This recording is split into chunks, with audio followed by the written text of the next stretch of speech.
Important update about YouTube playlists. Hey everyone. We've received many messages asking why our YouTube playlists aren't showing up. Do we create YouTube playlists? Yes, we absolutely do. So why can't you see them? Honestly, we're not sure. We've been in contact with YouTube support for several months now, but we still haven't received a clear answer or solution.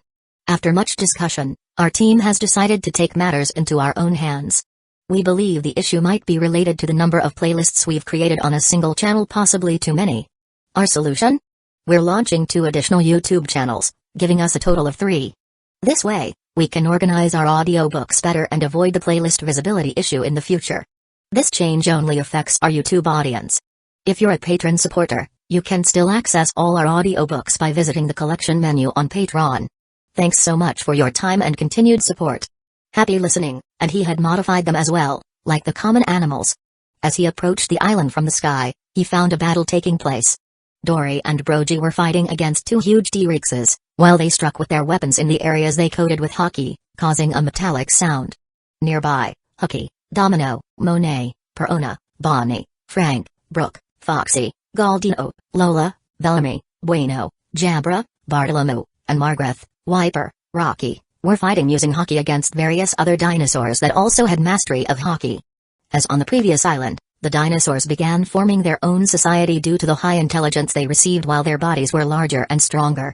This island was used for those who had already mastered hockey and wanted to refine it to the next stage. Luffy looked at the battle from a distance with a satisfied look on his face, placing this group at level 3. Luffy's main crew was divided into 3 groups according to their captain. The main and strongest group, level 1, consisted of all the users of Conqueror's Hockey, including Luffy, Lamy, Reiju, Yamato, Lucy, Zoro, Kuina, and Shirahoshi. The second group included members who had already mastered all other types of hockey and were also extremely powerful, like Usopp, Chopper, Nami, Nojiko, Alvida, Vivi, Robin, Baby 5, Chaochu, Bippo, Enel, Hugo, Jinbai. The third group of the main crew, level 3, consisted of those who were still in the hockey development phase, like Ecchi, Domino, Monet, Perona, Bonnie, Frank, Brooke, Yuta, with Rebecca being the furthest behind, still developing her hockey. The girl wanted to go to Dressrosa, and despite her lack of hockey, her fruit was extremely powerful, and she could end the members of the Don Quixote family. As for his fleet, the main members were on par with the third group, mastering the 6 styles and developing their hockey. Hancock was the most powerful person in Luffy's fleet and had further increased her hockey to be on par with level 1. But Hancock was not part of the main crew, as she had the Kuja pirates to lead, and Luffy wanted her to take care of their children. Yuta and Makita were not training because Luffy prioritized their children being born healthy, so they weren't on the island with the others. Bellamy and Foxy, members of the fleet who were forced to join after Luffy captured them, eventually gave in and were now obedient. Kairos had some issues in his toy form, but he perfected his hockey training and accompanied his daughter on the other island. Johnny and Yozaku, old acquaintances who sailed on the Black Pearl in East Blue, were also in Skypiea. Luffy summoned them to train, and they were mastering the 6 styles and learning hockey while staying in the Kokoyasi Kingdom to protect it. Margaret was someone Luffy had given special attention to and brought into the main group after observing her in Amazon Lily. Luffy planned to remove Hancock from her position as the island's queen and place her in the main crew, believing Margaret could replace her. Margaret quickly mastered the 6 styles and was learning a greater mastery than regular hockey. Due to the training conducted in this location, Amazon Lily and Skypiea had become more powerful among their territories due to easy access to Luffy's training.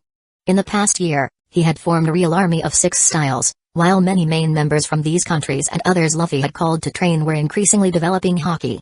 Additionally, some women from Amazon Lily were also training at this location, and many of these talented members were placed in the Baroque works. Wiper and Rocky were the main members Luffy brought from Skypiea and ended up putting them in a leadership position in his fleet, so they participated in the main group during training. Luffy watched the group fighting against the animals while Dory and Brogy faced a T-Rex. Foxy, Aladdin, Bellamy, Bueno, Urge, Bartolomeo were fighting against other types of dinosaurs, who were extremely powerful with hockey.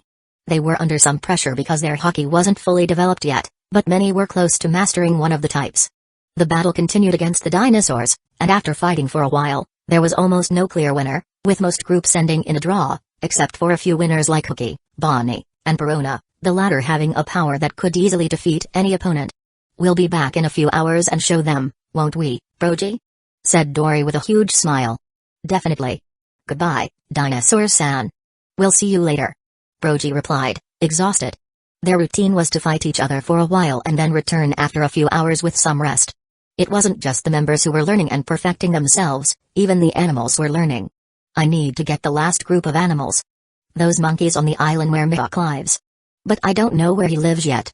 If I could get my hands on those animals, I would create the perfect animal army. Luffy murmured, thinking about the animals that learn very quickly and train Zoro in the original story. He couldn't imagine what would come out if they had genetic modifications like these animals. Finally, it's over. Foxy murmured, a bit bruised. He had a fairly powerful slowing ability, but he was fighting against animals using hockey, and he had to use it in his gloves, fighting in a boxing style. The others also had tired faces. Are you all tired already? Bartolomeo started to ask everyone with a mocking smile. You practically stand still hiding behind your shield, that's not how a warrior acts. He must fight.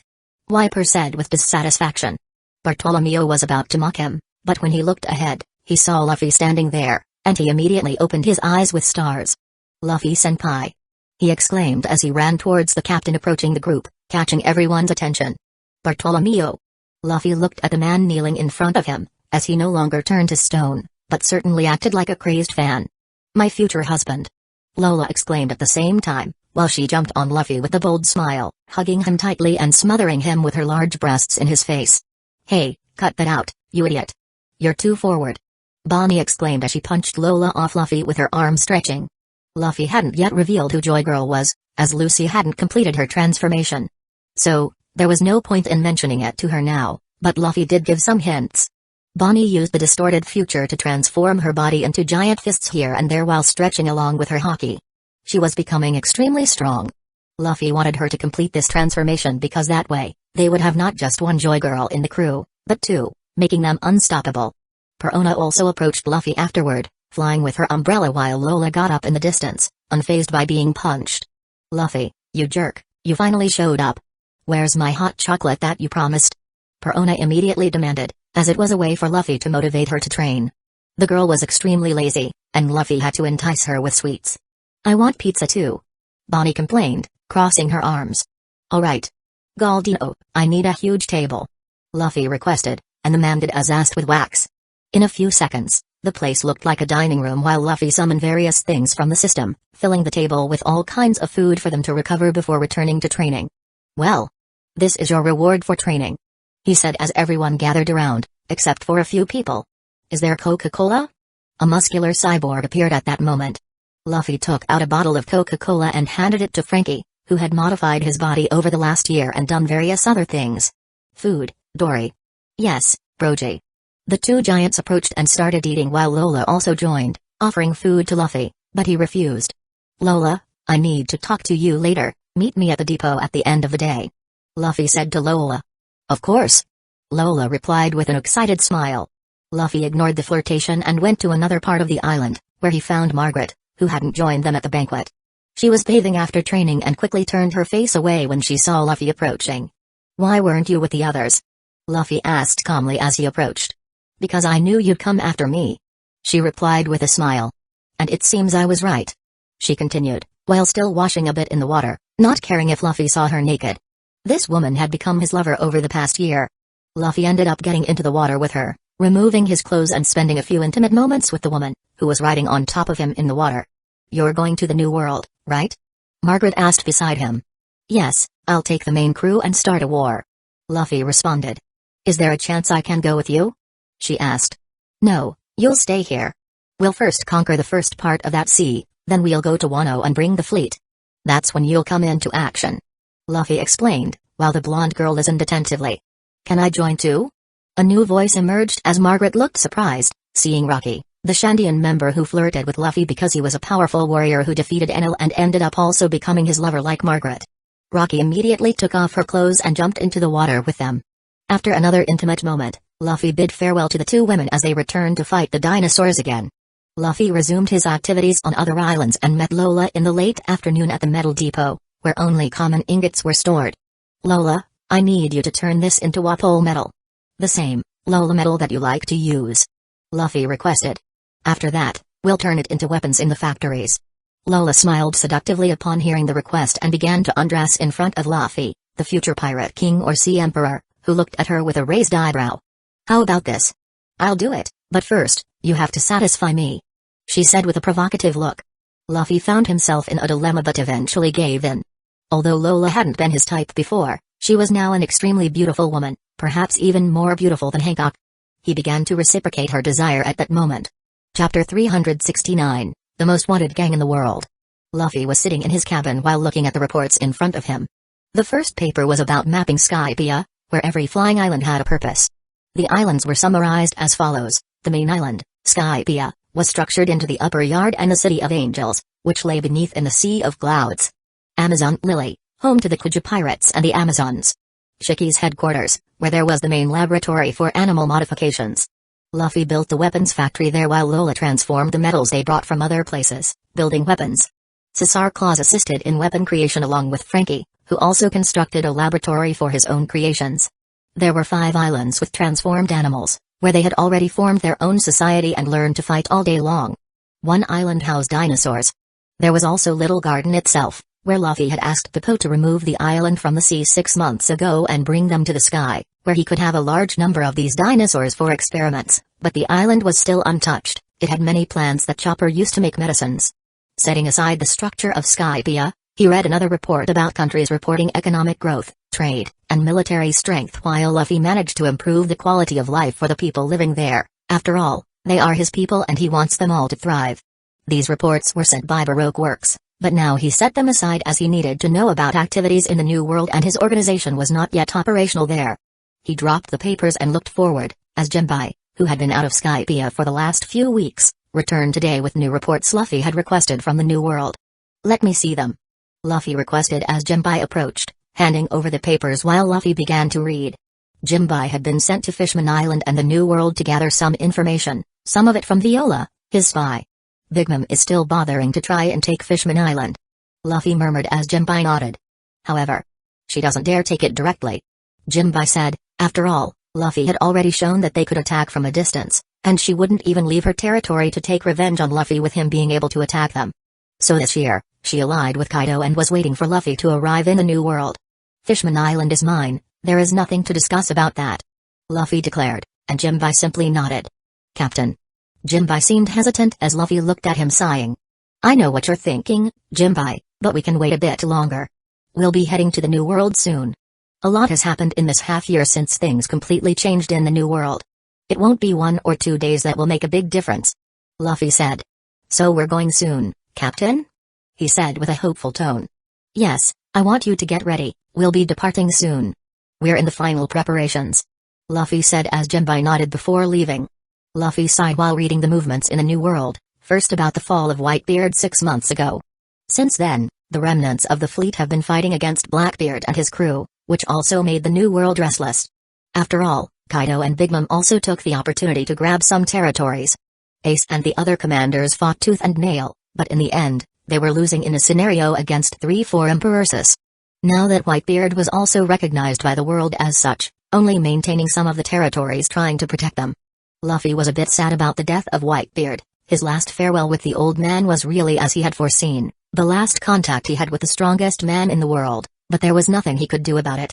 Whitebeard had his own adventure on the sea, and he was training to prepare for his own, and as if by fate, Teach managed to get the power of the shock fruit. Luffy was also excited to face Blackbeard, at least now he was more powerful, and Luffy wanted to see which of them would win with their current abilities. This excited him. His gaze fell on Domino, who was looking at him while staying in the cabin with another person. Do you want to go to the New World? Luffy asked her. After all, she came to talk to him. Yes, she murmured. Domino had become quite obedient over the past year and had agreed to join the crew in the end. All right. You get your things ready, since you'll be with us, Luffy said as the woman left after nodding gratefully. How is my schedule? Luffy asked the second woman, Monet, who acted as his secretary. Vivi did that too, but she was taking care of Sinbad. You will train with Rayleigh this afternoon and have a meeting with the entire main crew, she said. Monet had become obedient. What's bothering you? Luffy asked the woman, who seemed hesitant to say something. You're going to Dressrosa to overthrow the current government of Kaido there, aren't you? She asked as Luffy sighed, understanding why she was talking about it. You're worried about your sister, aren't you? Luffy said as the woman nodded. Sorry, Monet, but I will have to remove all effects of your devil fruit, and she is dangerous, I can't let her roam free as she was. I can spare her life, but that is the most I will do, and I'm doing this for you," Luffy said as Monet, despite still looking worried, nodded in the end. Luffy also picked up a newspaper from the last few days, something that made him scoff and almost laugh. After all, this newspaper talked about him, or at least his name, as a return, while there was a pirate group disguising themselves as him going to Sabati. It was funny to think that people believed they were really them, while the crew was made up of only a few of the members of the Straw Hats from the original work. Sanji was replaced by Enel, who was also blonde, and the character wore some very heavy drums on his back, seeing the effort on his face or even the twisted spine he was having. Luffy would deal with them before heading to the New World. He opened a drawer of his desk and took out a stack of papers from it, spreading them out on the table, while Monet remained silent with Luffy looking at all the wanted posters there. The first poster was his. These rewards were changed a year ago, after the war, but he just kept it, especially the first edition. Monkey D. Luffy, the Straw Hat, 3,500,000,000 Baileys, dead only. Yamato, Kaido's daughter, 1,800,000,000 Baileys, dead or alive. Roronoa Zoro, the Dark Swordsman, 1,500,000,000 Baileys, dead or alive. Trafalgar D. Lamy, the Surgeon of Death, 1,300,000,000 Baileys, alive only. Rachel, the Red Phoenix, 800,000,000 Baileys, dead or alive. Nami, the Angel, 500,000,000 Baileys, dead or alive. Nojiko, the Bomb Woman, 300,000,000 Baileys, dead or alive. Kuina, the Ice Swordswoman, 500,000,000 Baileys, dead or alive.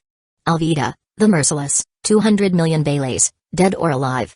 Vivi, the Princess of Alabasta, 300,000,000 Baileys, dead or alive. Hugo, the Titan, 600,000,000 Baileys, dead or alive. Chaochu, the Watchdog, 400,000,000 Baileys, dead or alive. Shirahoshi, the Mermaid, 500,000,000 Baileys, dead or alive. Bippo, the Bear, 2,000,000,000 Baileys, dead only. Usopp, 500,000,000 Baileys, dead or alive. Hucky, the Six-Armed Fishman, 100,000,000 Baileys, dead or alive. Nico Robin, the Demon Child, 500,000,000 Baileys, dead only. Tony Chopper, the Cotton Candy Lover, 10 Baileys, dead or alive. Laboon, 5 Baileys, dead or alive. Crew, 5 Baileys, dead or alive. Megalo, 5 Baileys, dead or alive. Enel, 600,000,000 Baileys, dead or alive. Uta, the Singer, 20,000,000 Baileys, dead or alive. Frankie, the Cyborg, 10,000,000 Baileys, dead or alive. Jimbai, the Warrior of the Sea, 600,000,000 Baileys, dead or alive. Monkey D. Lucy, 1,000,000,000 Baileys, dead only. Perona, the Ghost Girl, 20,000,000 Baileys, dead or alive. Bonnie, the Gluttonous Devourer, 140,000,000 Baileys, dead or alive. Domino, the Jailer, 10,000,000 Baileys, dead or alive. All the bounties were there while Luffy said nothing, looking at them. 18,935,000,000 Baileys for his crew. They were the most wanted group in the world. Only the current 4 emperors together without their crews could match the value of his group, and Luffy knew his name came to almost double the bounty since the Tenri Obitos had put a lot of money into increasing his head in the black market, and all of Mary Joey's wanting to kill him. If a Tenri Obito did not hesitate to spend 500,000,000 on a mermaid, imagine hundreds or perhaps thousands of them hating just one person. Luffy became the most expensive man in the world with a price on his head, and he was happy with this, as they were still in the middle of their journey. The real mess would start soon. Monet, Rebecca, and Greg, who also were part of the main group, still had no bounties, as they were hidden members. Perona had the bounty for being part of Moria's group, Bonnie already had her bounty before, Domino was declared a deserter. The bounty that surprised the most was Lucy. Putting 1,000,000,000 on her when she did not have the power of 1,000,000 bounty pirate, but he could understand that the government knew that their members have a much higher growth rate than normal, so he could see Lucy transforming into Joy Girl with her by his side. The bounties of alive only, almost all changed to dead only, whether because Luffy and Lucy presented a great threat, Lamy for killing a Tenri Obito, and Bippo for being a great threat to the government, so much so that he became the second highest bounty of the crew, higher even than Yamato. Well, enough of looking at bounties. Let's continue our routine, Luffy said, getting up as he would do the next task of the day before talking to his group. Chapter 370, The Adventure Will Finally Begin. Ha ha ha ha ha. Luffy began laughing while seated in the middle of the deck, looking at his crew and flashing a joyful smile after hearing some updates from his members, as everyone returned to the routine of a grand feast. Tonight, in particular, was a night filled with banquets, their last in Skypiea, thus making it even more special as all the islands were in a grand celebration. From there, They could hear the fireworks and see the illuminated cities while everyone enjoyed food and drink on this festive night. On the Black Pearl, specifically, were just the main members, along with some important guests like Ganfall, Rayleigh, and the main members of the fleet. As everyone celebrated, drank, and played with one another, Luffy was in the middle of it all, still laughing cheerfully, seated cross-legged, and drinking from a barrel of sake that Zoro had handed him. All his children were there, 3 of them, Luna, Aurora, and Lumen, sat on his legs while a little Sinbad climbed his shoulder with some effort, watching his father laugh as his siblings enjoyed some snacks and curiously looked at everyone present. Yamato held her daughter close to her husband, pampering Nymeria, the youngest of all siblings. While Luffy continued drinking, Baby 5 kept bringing him snacks, and Hancock and Nami were by his sides, with Yamato and Robin next to them. All other members were scattered around the ship, like Reiju and Lamy doing something as usual, Usopp, Bippo, Chopper, Hucky, Frankie playing with animals such as Crew, Chowchu with Laboon, Greg, and Megalo in their compact forms. Lucy and Bonnie were eating heaps of food, Ute and Brooke were singing while the other played guitar, Baby 5 was looking after Luffy while Monet and Domino were in a corner drinking calmly, Rebecca was with her father accompanied by Perona who flew around while munching on some sweets made by Reiju, and Lola tried to reach Luffy's side but Nami pushed her away with a gust of wind. Vivi, Nojiko, Kuina, Shirahoshi, Alvida, and Makita sat near the middle of the ship by Luffy, eating and drinking more quietly, while Zoro, Hugo, and Jinbei drank at ease. Ganfall approached Luffy at this moment and sat in front of him. "So tomorrow you'll leave us?" he commented. Luffy, while picking up Sinbad and placing him with his other obediently seated children, didn't yet respond to Ganfall as his gaze fell on Yamato. "Hand her to me too, Yamato," he requested, as Yamato handed over their daughter with a smile to her father. Content with his children around him, Luffy finally turned his attention back to Ganfall. "Yes, tomorrow we begin our departure. Soon you will be moved." Luffy spoke, drinking his beverage. Ganfall nodded. "Will we be called to this war in the Blue Sea you plan to wage?" he asked. "Yes, just the fleet," Luffy replied before continuing. "But I know you're worried about Enel returning. I don't mind if you want to fight him, as long as it's a fair fight. I'm sure that guy will accept your challenge." He continued, knowing there was a lot of resentment between them. Luffy just wouldn't approve of assassinations. Enel had gotten stronger than that time, but the people of Skypiea had as well, and some had learned hockey, the key to finally defeating the man who once wrought great destruction here. "I understand," Ganfall responded. "Anyway, how will this war happen?" he asked curiously. "We will move Skypiea to the New World before the final battle, but we won't call any countries, just the fleet will be summoned. We don't have many captains at this moment, but I'm sure I will be able to recruit even more in the New World," Luffy declared. At this moment, the only captains with ships in the fleet were Hancock, Foxy, Bellamy, Bartolomeo, Dory and Brogy, Wiper, Scarlet, Type WB, Greg, and Page 1. Hancock led the Kuja pirates, with 1 ship. Foxy had his own crew when Luffy captured them, with 1 ship. Bellamy had taken his old crew and led them again unwillingly while following Luffy's orders, with 1 ship. Bartolomeo had a large fan club with his crew, with 1 ship. Dory and Brogy were the only ones on their ship designed for giants, but they would recruit more in the future, with 1 ship. Wiper had a set of ships made with Shandian warriors who resolved to join the sea adventure, with 3 ships. Scarlet was a gorilla from Shiki's crew, who now led a group of men who were part of the Golden Lion's crew before Luffy subdued them, with 4 ships. Type WB was one of many clones from Germa 66, they had been modified like the animals, and this clone led all the others in a set of ships, with 3 ships. Greg eventually became a member of the fleet after Luffy thought it over. He developed him to lead other animals once they gained some intelligence, and they had an island ship with a forest, Greg being the most powerful among the common animals. Page 1 finally agreed to be with Luffy. Luffy put him to lead the modified dinosaurs like Greg with the common animals. They had an island ship too. Their fleet was based on 17 ships outside of Black Pearl and the other ships in Luffy's collection, but Luffy was still not on par with the other 4 emperors, but that would change soon. Makita, Galdino, and Bon Clay were part of Baroque Works. Luffy decided to leave this organization out of the combat fleet while they focused on finding things in the illegal market and gathering information.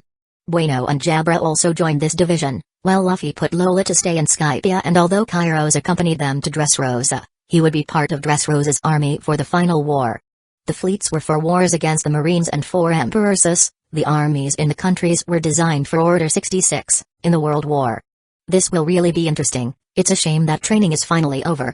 Rayleigh approached at this moment as he sat down next to Ganfall and smiled at Luffy with his children. "Yes, We will soon say goodbye.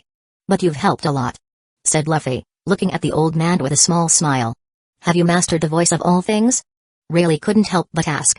"Yes, I have almost complete control over it," admitted Luffy.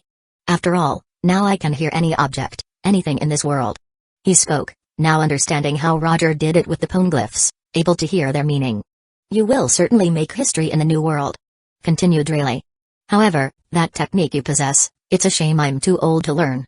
It would have made a big difference in our journey," he commented, as they talked about the secret technique found in the East Blue. Luffy nodded in agreement, while removing Sinbad once more as he tried to climb under his clothes and placing him between his legs along with the other children. "That will make a difference in the final battle, but it is also too early for us to learn it," admitted Luffy, still not having mastery over this technique, which didn't seem easy to learn with just training, hoping that with the challenges that would come, it might finally be awakened. "I understand. Then let's drink. To celebrate the future of this crew and even the world," Rayleigh said, raising his glass and drinking, looking at the straw hat and remembering the time Roger wore it. "Yes," Luffy toasted. "Papa, are you going to fight bad men?" Aurora asked, looking at Luffy. "Yes, Daddy is going on a great adventure, and when you are older, the world will be a much better place and Daddy will take you on adventures too," Luffy said, smiling. In the end, they continued the feast until the next day, as various people were found sleeping in the midst of all the islands, with the party finally ending. Suddenly, Luffy woke up in the middle of the bed with Domino, Bonnie, Lola, Baby 5, Perona, and Rocky, who were the only ones who hadn't left yet, and Luffy took the opportunity to rest a bit too. Luffy looked at the last warrior woman and asked curiously and a bit confused. "How did you get in here?" He didn't remember seeing her on the ship. "I sneaked in the middle of the night, you were already sleeping, so I had to do the job alone." "Will I now give birth to a great warrior?" she asked, looking at her belly. She wanted to have a child like a great warrior from Luffy, as she always spoke. Luffy sighed at this and began to get up, leaving the embrace of Lola, starting to leave the bed and the room for the women to continue resting. The island quickly became a bustle that day, as various troops prepared to return to their countries to put their knowledge into practice and train new soldiers in their lands. Meanwhile, everyone came to Black Pearl to say goodbye, as a crowd filled around the ship. "Goodbye, big brother." "Good luck, big brother," Yozaku and Johnny exclaimed at the same time, heading back to the East Blue with great force now.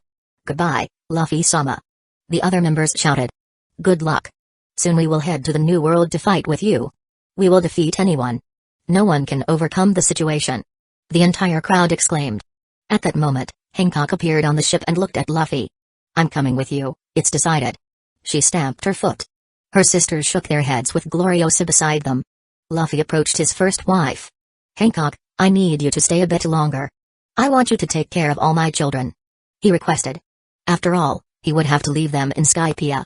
She looked at the children, waiting on their mother's lap, pouted, and felt sorry for those cute little things that reminded her so much of the man she loved. "All right, I'll take care of them," she said. She didn't mind taking care of the children of other wives, after all, they all reminded her of Luffy. She was happy with that in the end. "I will become the best mother in the world," she exclaimed, picking up the children. The other Amazon pirates repeated in chorus right after. "The best mother in the world." While Hancock's sisters sighed. Hugo approached Boa Sandersonia and Boa Marigold. After all, the three had become lovers over the last year. Hugo wasn't the only one distancing himself from his lover, even Crew found one, Billy, a duck of the same species, and they formed a couple in Skypiea. "Well, folks, let's not waste time. After all, we have a sea to officially conquer. We are the fifth emperor without territory in the eyes of the world. It's time we made our name and turned the entire world upside down," Luffy declared for all the islands to hear his amplified voice as he was smiling, and everyone began to prepare after saying goodbye to the children. After the ship was left with just the main crew along with some others, Luffy went to the deck while fiddling with his hat, waiting for the adventure to begin. Lucy stretched out his arm, grabbing Luffy's shoulder as he approached and stood by his side with a big smile, excited for the adventure. Zoro checked his swords. "We're ready," he said, looking forward. Kuina did the same, with a determined look, holding her single katana. Yamato adjusted herself, placing her weapon on her shoulder, smiling. Nami, with her spear, got ready while Nojiko put away her book and looked forward. Lami just kept a serious look while Reiju headed to the kitchen, preparing some things for the journey. Shirahoshi, with a confident look, was ready for new adventures alongside Megalo. Usopp checked his weapons while wearing a brave smile. Chopper had a glint of excitement for new adventures. Alvida, Vivi, Robin, were next to the edge of the ship waiting for them to set sail with crew. Ecchi and Jimbai were at the helm, ready to guide the ship. Baby 5 arranged some chairs for the master to sit on while preparing explosive cookies, ending up being punished. Chao and Bipu joined Chopper. Hugo stood silently with crossed arms and a serious face. Domino, Monet, Perona, Rebecca, Yuta, and Bonnie wore small smiles on their faces. Frank was shouting super while striking his classic pose, and Brooke laughed with Laboon by his side. "Can we start, Captain?" Bipo exclaimed, while Luffy flashed a smile. "Yes, take us to the sea again after a year," Luffy ordered as the ship finally began to fly out of the upper yard, passing the White Sea and finally heading for the Blue Sea. Chapter 371, Monkey D. Luffy? In Sabati, pirates continued to gather on this island to prepare before venturing into the most powerful sea in the world, aiming to make their names known and leave their mark in the history of this world, while trying to find the greatest treasure of the world. Since the War of the Best, the number of pirates had quadrupled with people coming to this island every month, and in the last few months, this number had increased tenfold due to the presence of a notorious pirate group finally appearing here after another year without visiting. This group stood out from the moment they started sailing the sea, quickly destroying naval bases, killing their officers, and the biggest pirates in the East Blue. Their first appearance in the newspaper surprised everyone as they had taken a captain into custody, who was smoker in the old Kokoi Aussie village. At that time, not many cared much about it. After all, they had only detained a few pirates worth less than 20 million Baileys, and everyone thought Morgans was exaggerating by putting a novice pirate in the newspaper, even calling to threaten him for publishing this instead of something about them. But a few days passed and Morgans dropped another bomb in his newspaper, with Luffy killing the king of Goa, sitting on the throne with a mermaid in his lap, shocking everyone who saw this newspaper that day, and it didn't take long for everyone to get to know the fearsome Monkey D. family, coming off the first page with Luffy once again standing out, but for the first time, shocking everyone with 4 people sharing blood in their veins. The world began to pay better attention to Monkey D. Luffy and his crew. Strange things started happening in the first part of the Grand Line. Like the disappearance of the huge whale that was at the entrance of the Grand Line, explosions seen thousands of kilometers in the middle of the night, some rumors that the Straw Hats had gone to the Drum Kingdom, killed its former king, and made the place their territory. Although the government had not managed to penetrate the kingdom that was not its affiliate to find out, but it was certain that the kingdom began to create a large number of doctors gaining notoriety, just like Whiskey Peak that started to get very rich after creating factories of alcoholic beverages distributing both to the Grand Line and all the Blues, becoming globally known today as the best drinks in the world, renewing the market, even for emperors who were their customers. Returning to the events from a year ago, people were even more shocked with Monkey D. Luffy creating chaos in Alabasta with him, 2 7 warlords of the seas, and a vice admiral of the navy being made prisoners. The newspapers published that the navy turned the gain thanks to the hero Smoker, but many claimed that this was a lie and Luffy took the initiative to hand over the vice admiral and the 7 warlords of the seas with a lot of evidence against Alabasta, which resulted in the imprisonment of this former corsair, putting the version of the newspaper at the time to not let the navy's image down too much. Their ship continued and Luminarchy became the next stop, creating another chaos, with rumors that Luffy challenged the very Doflamingo. With that, they departed, so while the world was beginning to wait for new news after the bounty posters after Alabasta, they simply disappeared for weeks. The next news of Monkey D. Luffy came weeks later, while he and a mysterious man and user of the legendary Thunderfruit model, Lightning Human Devil Fruit, appeared with Luffy showing off his new subordinate, and they attacked various islands in the middle of the Grand Line and faced Q's, an admiral. Luffy managed to fight against him and came out of the fight without a defined winner, something that immediately caught the attention even of the 4 emperors, seeing Luffy as a potential subordinate with such a feat in so little time.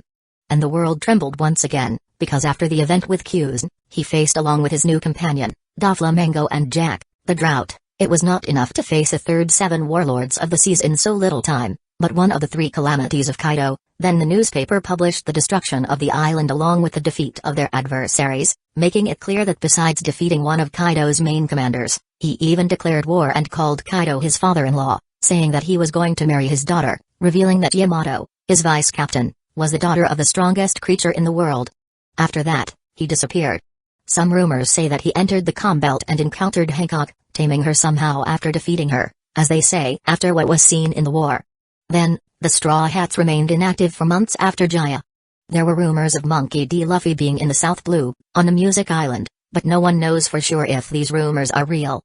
However, the Navy and the government continued searching for him everywhere because, after all, he had a member of Kaido and even Doflamingo in custody, kept prisoner on his ship.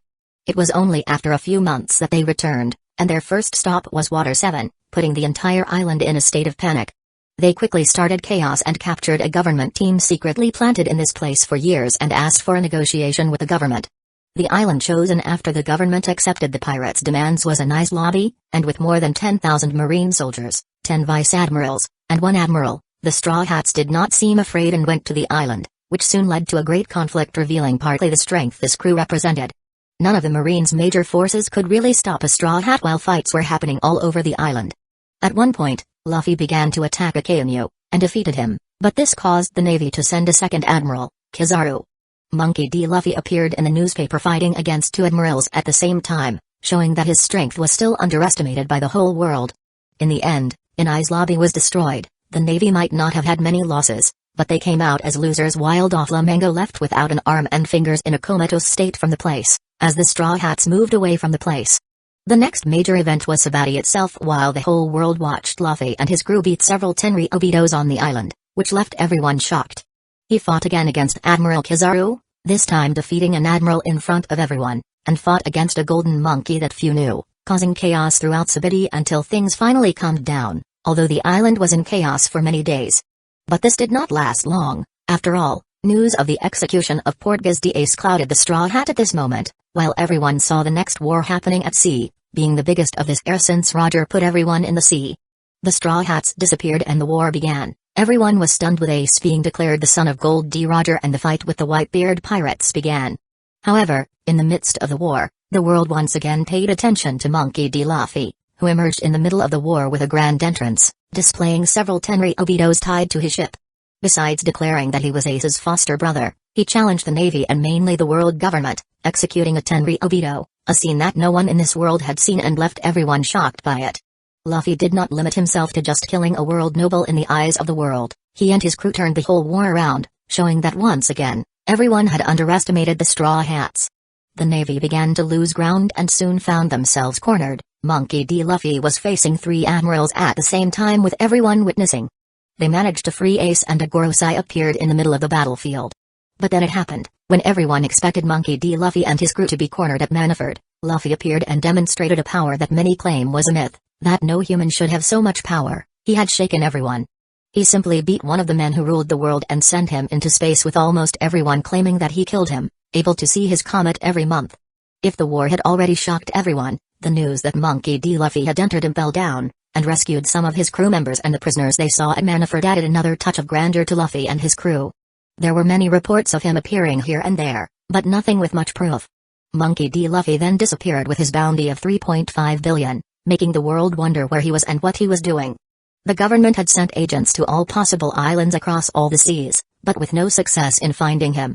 Many things changed then. The transfer of the Marine headquarters to the New World, Sengoku resigned his position, and another took his place after fighting for 10 days against another contender for the position of Fleet Admiral.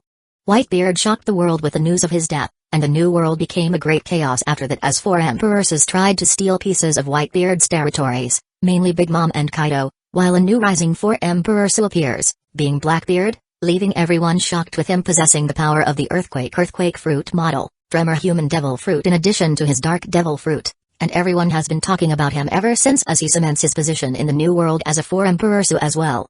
For some time, there was nothing more about Monkey D. Luffy. People said many things, that Monkey D. Luffy was so injured that he retired or that he himself had died. Some continued to claim it was a myth. However, a few days later, a shocking newspaper revealed that the Straw Hats had returned and were approaching Sabaody. This immediately made everyone go to the island to meet the legendary territory-less 4 Emperor Su, wanting to gather under his flag even more so when the legendary pirate issued a recruitment order on the island. The Straw Hat laughed as he looked at his recruitment poster in a bar in the town while the bartender filled his glass, trembling thinking he might anger this man and die right there. "Look, my crew!" the man exclaimed while all his companions present looked at him. "We've gathered thousands of people to join our fleet with dozens of captains with bounties above 50 million. We'll enter the New World and conquer it with all of them." Ha ha ha ha. He laughed, while the others nodded in agreement. This man was slightly different from the Straw Hats on the wanted posters, but everyone thought that a year can really change a person while the Straw Hat was arrogant and proportionately fat. Chapter 372, Sabaody again 01. Command. A sailor exclaimed over the Den Den Mushi. What is it? The voice on the other end of the Den Den Mushi sounded weary. Straw Hat is in Sabati. The sailor said with a tone of urgency. The one from the newspaper? The person asked with a bit more disposition. Yes. I'm sending the photo to you. The sailor spoke before sending a photo he took of the straw hats hidden as they moved through the streets of Sabati and entered the bar they were currently in. This photo. I see. His disinterest returned in his tone of boredom. What shall we do? Can we protect the island and the citizens if they decide to destroy the island? The sailor exclaimed, scared by this thought. Leave it to me. The voice spoke and simply hung up on the sailor, leaving him speechless and still lost without knowing what happened. In a room, a large man, after hanging up the den mushi for that sailor, picked up a special one while saying, Hello. There's this individual in Sabati. He spoke. I see. Just a fake, exterminate them with a few pacifistas. An old man's voice spoke from the other side of the den mushi and the big man nodded. It was obvious they were not the straw hats, so with just 2 pacifistas, they set out to exterminate the imposters. After all, the straw hats had become a symbol of the government's insufficiency, and letting them roam around declaring themselves as straw hats would be a slap in the face to the world government and marines.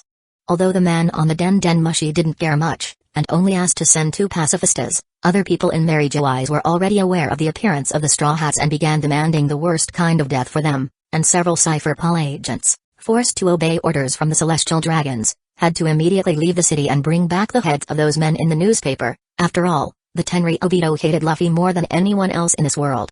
I will go. In a special room in the city, everyone present looked surprised at the female figure, standing up at this moment. Are you sure? Just to take care of some ants? A man with red hair looked at the woman in surprise. Yes. I would give a slow and painful death for them dressing up as those lesser beings we are waiting to appear to eliminate. She spoke firmly. All right. Just come back soon. The leader nodded to her, while the woman went to the window, as 4 white wings sprouted from her back, before she shot off with divine light into the sky, and descended below the red line, heading for Sabati. Saint Venus decided to act. Agorosai looked through the window. Let her, we don't have time to deal with a holy knight acting on her own or even a fake straw hat. Let's continue our discussion about the new world. After all, Im-sama is not at all happy with what happened this last year. Another spoke as they continued their meeting. Meanwhile, in a bar in the middle of Sabati, a ship was docked nearby unnoticed, while several bodies had fallen outside, one because the Conqueror's hockey knocked out all the customers who were in the bar and the owner herself threw everyone out the next moment, while the bar was filled with new people. So you all look so strong. Really, a year has been good to everyone. Shakayaku said at the counter while resting her chin on her hand and smoking a cigarette. Yes. I'm super strong now. Lucy exclaimed excitedly. Yes. She is. Rayleigh confirmed beside her, sitting in one of the chairs and grabbing a drink to sip. It's good to see you, but I hope you don't rob us more with your steep prices. Nami exclaimed among everyone there. The entire crew was practically there while they talked and drank. Now that the bar was just theirs, they knocked out the other customers because they did not want to be easily seen on the island. Zoro is with us, that's a miracle. Usopp spoke while Zoro drinking a sake that Shakayaku had priced on a paper, as Nami began to make a face seeing that, looked at the long-nosed sniper. How could I get lost? The ship is on the side of the bar. He grumbled. Because you easily get lost. Kuina murmured. I never get lost. He asserted. Everyone looked at him at that moment. And what about that time we went training in the sky and you took a week to get back to Skypiea? Kuina commented. Skypiea got lost. Zoro replied as if it wasn't his fault. Everyone looked at him as if he was an idiot. Anyway. Shakayaku resumed speaking, ignoring Nami exclaiming things to her. Where is Straw Hat Boy? She asked, not seeing the captain. The captain said he went into town. To see someone who is pretending to be him. Vippo answered. What? He is going to cause trouble again. Lami replied. What do you mean someone is pretending to be him? Lucy asked, confused. Look. Shakayaku picked up a newspaper and placed it in front of Lucy, who immediately looked at it curiously. This. Lucy looked at the group pretending to be Luffy and the others, before her eyes widened in shock. Luffy has a brother? Wait, do I have a brother? She exclaimed immediately while Rayleigh and Shakayaku looked at each other before sighing. Look. Nami has a sister. And Frankie, and Robin, Chopper, Zoro, Enel. Lucy continued exclaiming in admiration. Not you silly. Nojiko approached at that moment. They are imposters, trying to pass off as us. To gain fame and followers. There's a recruitment poster of him in this bar. She showed the paper placed by the fake straw hats. I see. So Luffy is there. Lucy commented at the end. Yes. I hope he doesn't cause any trouble. Yuta spoke with some tone of dissatisfaction. Meanwhile, in a bar, a fat, middle-aged man with unkempt beard, wearing a red vest, shorts with flip-flops, and a very poor quality straw hat on his head, was in this bar in Sabati while getting looks from people who stared at him discreetly to not be noticed, and as soon as this man returned the gaze, everyone diverted their eyes in fear of enraging him. After a year, he had returned and everyone feared him, the emperor without territory, and now he was on this island focusing on recruiting a fleet before heading to the New World. As the news spread like fire through the island, more people became interested in joining this fearsome group. "Can we join their group?" a man at the bar asked, looking at the members of the legendary I wouldn't. "They are inviting pirate bands only above 50 million for the captain's head." Another colleague spoke cautiously. "We should ask to join. Let's talk to him." A third pirate at the table said, despite not having 50 million on his head. "You fool. Do you want to die? This man has the power to destroy the whole island." A fourth said, wanting to hit his colleague before he got them all killed there. "Better we go to the meeting they are gathering than we try any luck, we might end up dying here." He spoke with some fear. "All right." The others agreed. "Hey, bartender. I want some of your whiskey." The fat straw hat shouted while the man at the bar quickly nodded, grabbing a bottle from the shelf. The bartender was walking around the counter at this moment to bring it to him, but it was at this moment that the door of the bar opened. While everyone immediately looked at that, which was a person wearing a cloak, and calmly, he entered the bar. Since the supposed straw hat arrived at this bar, no one had dared to show up here for fear of enraging the emperor's gang. So everyone looked at this individual entering the place surprised, but he seemed oblivious to it, proceeding to the counter and sitting down calmly, with his face covered so no one knew who he was. The bartender passed by him with a bottle at this moment, but without realizing how, the bottle simply disappeared from his hand. Looking frightened to all sides as he stopped, the man found the bottle in the hand of that stranger.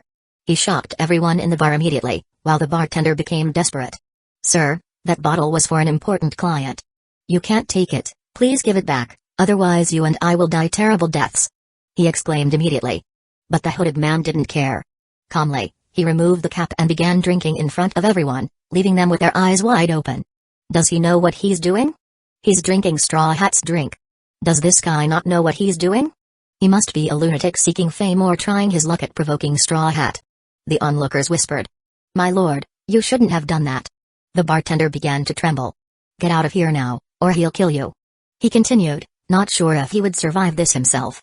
The stranger continued drinking the whole bottle to the last drop, sighing at the end. "This is delicious. This whiskey is from Whiskey Peak, isn't it?" he commented pleasantly. "My lord."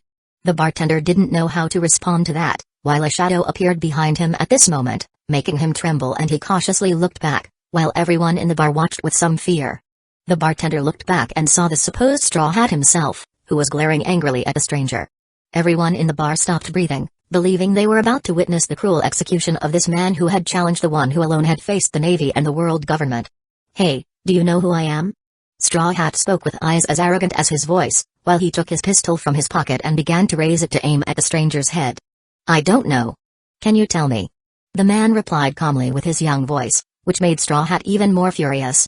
"Listen here, you bastard. I am Monkey D. Luffy, son of the revolutionary dragon and grandson of the marine hero, Garp. The man who is considered the emperor without territory, who will soon conquer the new world, reach the peak and become the king of pirates. The one who has already, alone, changed the course of an entire war. The one who no one, not even the world government, can challenge easily. I am the closest to reaching the top of this world, and I declare you dead." He spoke, and without waiting any longer, moved his finger to pull the trigger. The supposed Straw Hat believed his words were enough to leave his fame at the peak in Sabati while showing he was cruel to those who challenged him on this island. But, in the next moment, the space around changed, as a wave emanated from the stranger, catching the supposed Straw Hat, and the wave traveled throughout the bar, reaching even his companions, who were sitting in a corner. Before Luffy could pull the trigger or even know he was within that wave of hockey, he simply dropped the gun from his hand and his eyes turned white with foam coming directly from his mouth. Both he and his companions fell to the ground the next moment, and a collective scream arose in the bar. "What?" The outside heard the commotion, in the street of that district in Sabati. "What? What happened?" The men in the bar exclaimed, seeing all the Straw Hats falling to the ground, trying to understand what had occurred, but no one knew for sure. No one there knew about Conqueror's hockey, as their gazes returned in astonishment to the mysterious man, who continued drinking unconcerned with what he had just done. This can't be true. How did he drop them all like that? Impossible. An emperor falling this way? The exclamations continued. As the man finally finished his bottle, he took some Baileys from his pocket and handed them to the bartender, who was trembling in fear in a corner. "That was great, thank you. And you are just as I imagined," he said, looking at the fallen bodies, and continued walking, stepping over the straw hat without showing any interest, and then he calmly left the bar, disappearing into the crowd of the city. Chapter 373, Sabati Agano 2. What happened? The so-called straw hat awoke at this moment, while he calmly stood up with everyone in the bar not moving an inch since that stranger left the bar. And it has been 20 minutes. The questions about what happened were on Straw Hat's mind as he touched his head with some pain, and all his crew members also stood up at this moment. "Does anyone know what happened? Tell me immediately," he exclaimed, looking at the people in the bar, but everyone was too afraid to answer. "Nobody knows. Lord Straw Hat. That stranger simply did something and left the bar, no one knows where he went," the bartender replied, trembling. "TSK. Where did that bastard go? Let's look for him," the supposed Straw Hat exclaimed as his entire crew nodded, leaving with frustration, leaving the bartender aside, going after this man who humiliated him, something he would not let pass. Meanwhile, powerful people were getting ever closer to Sabati. The man with the cloak, moving calmly, continued walking through the streets and entering the forest of giant trees, looking for a place to sit after going to an open side of the area. He finally found a place near some old structures of abandoned buildings. There were a few groups in that place, but he kept his distance. He removed his cape, revealing his own monkey D. Luffy. Or at least the real one. Smiling after settling down, Luffy took another bottle out of the system to drink immediately after. He had gone to that bar just out of curiosity, wanting to meet the iconic crew that was impersonating the Straw Hats in the original work. Although surprised that they had appeared a year earlier than expected, he understood the situation. After all, the Straw Hat had accumulated so much fame and power in his name that they did not want to wait 2 years of inactivity to emerge with their flag. He wondered who would appear in that square soon, so he decided to wait and see.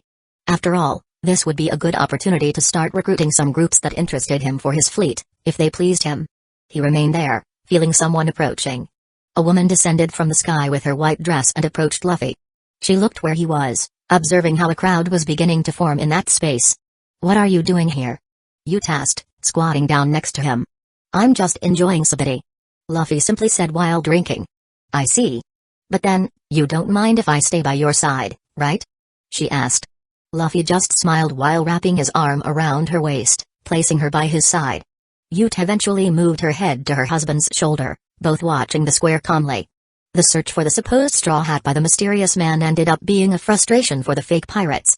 Quickly, having no results, they called through the Den Mushi and asked everyone to meet at the location mentioned in the poster ahead of time.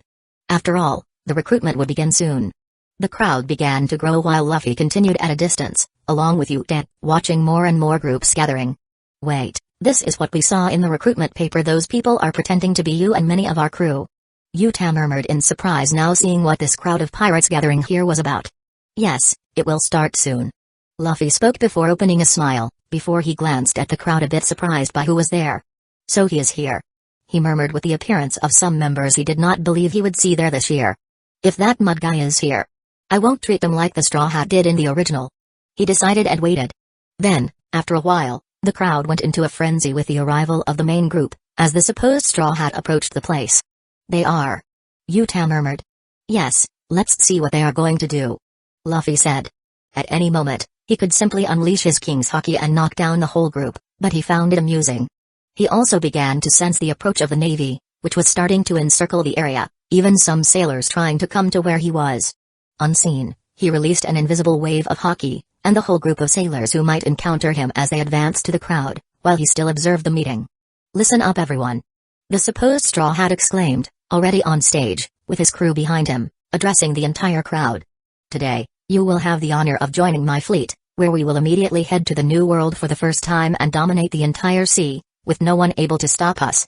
You will be part of the crew that conquered the sea. Remember this and the opportunity I am giving you." He began his speech, all arrogant, while the captains in the crowd felt most excited by it, while others had darker intentions with this supposed Straw Hat. It wasn't a surprise, after all, taking down the Straw Hat would bring great fame.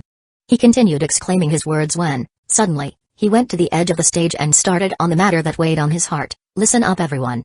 There's someone on this island who dared to challenge me. I want you to help me look for him. He wears a cloak covering his body. I want you to look for all the people wearing that kind of thing in Sabati. Whoever manages to do this will join the main crew, are we understood? He exclaimed, as everyone quickly raised their arms, smiling greedily. But before he could continue his speech, screams began coming from all sides, while sailors emerged from the hills and the trees, positioning their rifles and swords against the entire group. The Navy is here. They shouted. Immediately, the fake Straw Hat clenched his teeth and yelled. Don't let them get close. Let them know the power of Straw Hat and how we deal with those who dare to challenge us. Stop all of them. Yes. Take that, Navy. Do you dare to challenge us? While the supposed Straw Hat stayed on the stage, a battle began on all sides, except where the original Luffy was, between pirates and sailors. The sound of swords and gunfire filled the air, but the pirates were quite powerful and quickly began to win, with their captains with bounties above 50 million going to fight. We are the Straw Hat crew now, sailors. You are all already dead. A captain shouted before destroying a sailor with a punch. The battle continued for a while, as Luffy calmly drank. These sailors are going to lose easily. Yuta murmured. Don't think so. Luffy replied, raising an eyebrow as he looked up. After all, he hadn't expected this to happen, but soon hundreds of men dressed as government agents began to advance into the middle of the area. Before they could realize, they started being struck down by Cypher Paul agents commanded by Tenri Obito's. What is this? Who are they? Murmured one of the pirates as he was struck and killed. Ah! Another exclaimed, having his heart pierced with an agent's finger. They are too strong. Another exclaimed before dying. Government agents are here. Some finally discovered and exclaimed. The fake Straw Hat was stunned, seeing his future crew and fleet starting to be defeated quickly. The agents had no mercy, killing even a captain with a bounty of 130 million with just one move. Straw Hat. We need you. They are too strong, help us. The pirates began to ask for help immediately, with the fight tilting towards the group of sailors and government. We should get out of here. Zoro from the fake crew spoke to the supposed Straw Hat. Yes. The supposed Straw Hat exclaimed as he saw that he could not fight there and would use the crowd to give him time. He turned to the crowd in fight. Keep fighting. I will help you soon. He spoke and returned to his group. Let's get out of here, we can't stay here. He murmured. However, at this moment, there was an explosion, as everyone looked surprised with two pacifistas appearing in the middle of the battlefield, with Sentomaru with his huge axe resting on his shoulder. Oh, this seems more nostalgic. The original Luffy laughed at that as he hadn't seen Sentomaru since the war. So you are the Straw Hat? Sentomaru looked at the supposed Straw Hat. Of course it's me. You better clear the way for me, otherwise I'll act as I did with the war and eliminate all of you. The supposed Luffy said with an arrogant tone, but at the same time with fear. No. Sentomaru said, looking at a fool. You are just trash. To think you are the real Straw Hat? You are just a fraud. He spoke in front of everyone, as everyone looked on in surprise. What do you mean by a fraud? Are you saying he's not the real one? The pirates asked, confused. Yes, I'm saying he's a fraud. The real Straw Hat would never need a fleet like this. And certainly wouldn't recruit so ostentatiously. You have to be very foolish to use that man's name, when the world government is using all its forces to look for him. You will be eliminated quickly.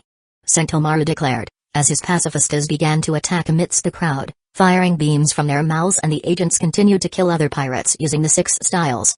This is going to be a massacre. Yuta murmured next to Luffy, still standing as a couple of love-struck teenagers. Luffy just watched until Sentomaru delivered an axe blow to the head of the fake Straw Hat, knocking him out. You really are an idiotic trash. Sentomaru murmured, as everyone around was shocked and frustrated to realize they had been deceived. He was just a fraud. We were deceived. Now we're screwed. The pirates exclaimed, frustrated, watching the man who they thought would challenge the world government, knocked out. Eliminate all the pirates. Sentomaru ordered, and the pacifist began searching for everyone, until it found someone sitting at a distance. Dimalo Black, 26 million Baileys. The pacifista started with that fake Straw Hat. Just 26 million? People thought, frustrated. Caribou, 210 million Baileys. The pacifistas began scanning the entire area to name the captains. He continued naming various captains, until scanning the distance, looking at a couple, and started with the man. Straw Hat detected. Bounty of 3,500 million Baileys.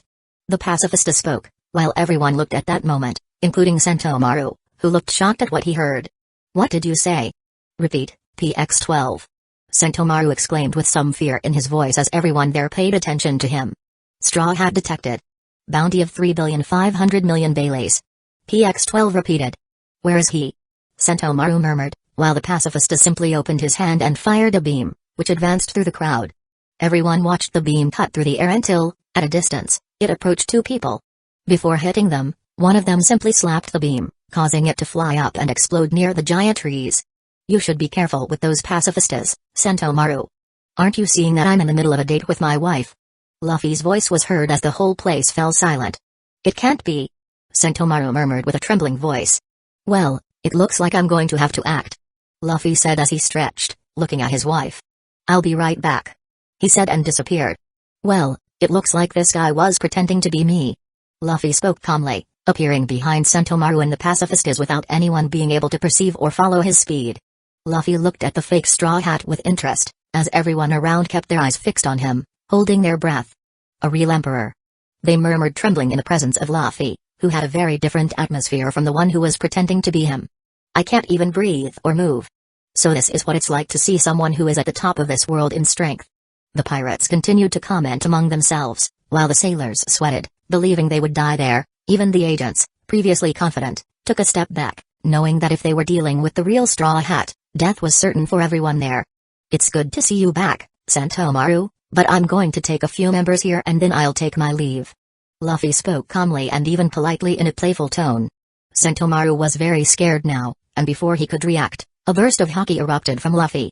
Immediately, the entire place was enveloped, expanding across the island, while Uta's twin gates at a distance immediately flew backwards with the force of the haki sweeping through every corner.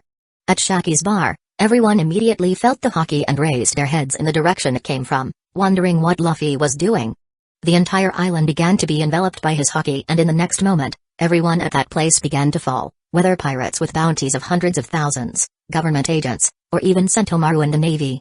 No one resisted his haki and fell to the ground in the next moment. Luffy saw the sound of bodies falling everywhere, but two beings were still standing in front of Luffy. Being machines, the pacifistas were not affected by the haki, which only affects living beings in their souls. Luffy looked at the pacifistas as they opened their mouths to attack him. But, in the next moment, their bodies were crushed with someone appearing on top of them and punching them with both arms wrapped in haki. Yuta landed as they exploded approaching Luffy. She had defeated two pacifistas with one blow. "I thought you didn't want to draw attention, but I was wrong," she murmured. "Well, I had no choice. After all, someone interesting is coming this way," Luffy murmured, having already sensed the presence of this being even before releasing his haki. He simply used his strength to draw her here, and that's exactly what happened.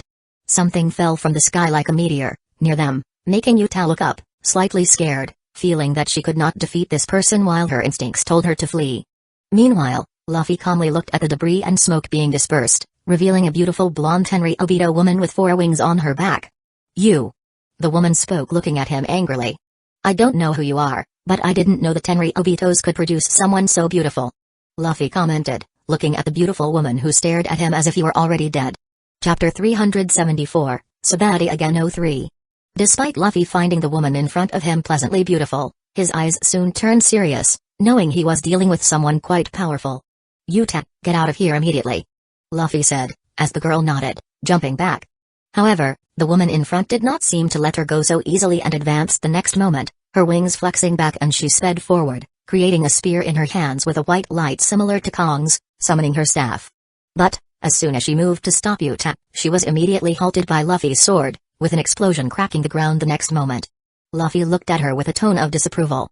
"I thought you wanted to face me, not attack someone who has nothing to do with our fight. I want you to feel the same as we did when you dared to hurt one of us, inferior creature. You and all those related to you will die terrible deaths. Understand this from us, the true rulers of this world," she exclaimed, moving her spear back as she spun and again prepared to advance against Luffy, who immediately struck against her weapon, and the whole space in the area exploded into cracks as both Luffy and this woman released the Conqueror's haki. Luffy was not surprised that she could possess this power. Both rays exploded the whole place, tossing the ground around them with bodies of pirates, sailors, and government agents unconscious to all sides to the distance. Yuta had to protect herself from debris flying everywhere.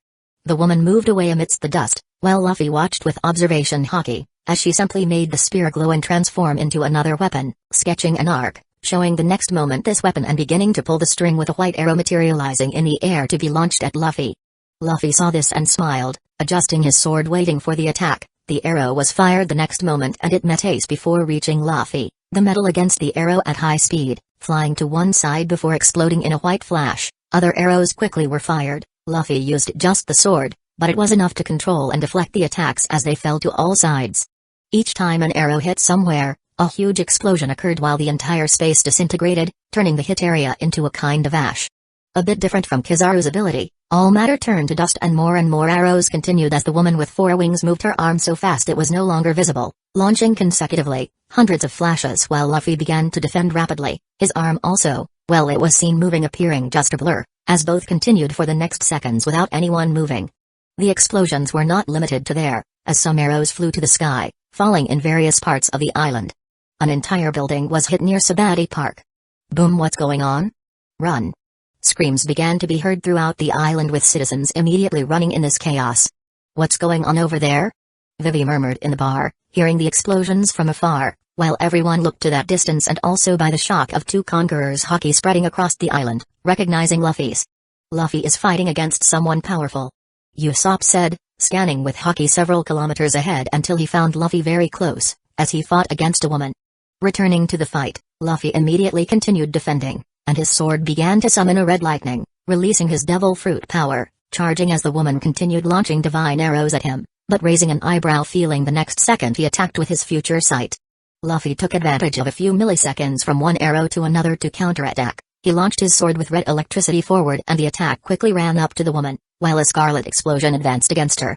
She immediately stopped attacking and prepared to defend, as the lightning covered her and quickly advanced several kilometers back, coming out one side of the island with a huge thunder, hitting against the sea and generating an explosion shaking the entire area. What's happening? People there exclaimed, feeling the island shake. She's really strong. She defended against all that attacks so easily. Luffy couldn't help but murmur. You are doomed here, inferior being. I will judge all your crimes against the gods. The voice came out amid the smoke. You're being very aggressive when we still have some Tenri Obito holding hostages. Luffy spoke. After all, there were supposed to be some Tenri Obito with Enel. They are all dead, you liar. We saw all their deaths from the Vivre cards. She exclaimed with a tone of anger. Everyone dead. So Enel killed them. Well, that doesn't matter, but we have 2 hearts of those who fought at Maniford. Luffy spoke as Lami had handed over the 2 hearts. I will reclaim them. The woman immediately growled, finally appearing as the smoke dissipated amid all the destruction left by Luffy's sword. She was enveloped in wings that quickly opened, revealing her final hybrid form, having the same shape as the woman, but with a different design. Her blonde hair was even longer, reaching her feet, and she wore a queen's tiara, holding a shield and a sword, and wore armor in a Greco-Roman style. Are you some kind of angel? To think I'd see such a fruit. Luffy murmured. Yes, I ate the Tenshai no Mi, the mythical fruit of the angel warrior. And you, inferior being, dweller of the underworld, your existence dared to challenge the gods of this world. She growled with a firm tone and her voice sounded truly divine. Cutting out this talk of you being gods. It's kind of stupid, but your voice really is nice. Do you sing opera? Luffy asked. You really are some kind of monkey. I don't even know why I'm arguing with someone from this world. She growled. Let's fight and stop with this strange speech. Your form looks interesting, let's see who's stronger. Luffy said, excited. He was basically just playing around until now with the woman and wanted to see the level of power of the Holy Knights at their peak. After all, he thought those he had faced were much weaker than this woman, even those who fought at Maniford were below the level of this woman. The next moment, the 2 disappeared and quickly her sword clashed against Luffy's ace. This immediately launched rays of the Conqueror to all sides, and the whole island trembled, feeling the power of both as it devastated the entire area. And it wasn't just the island, the sky received the blow of both with the Conqueror's hockey and split the next moment, opening up over the whole island. And, just like the event that happened more than a year ago, a tree that indicated the district number was simply cut as both appeared next to it. They flew through space, hitting against each other at high speed.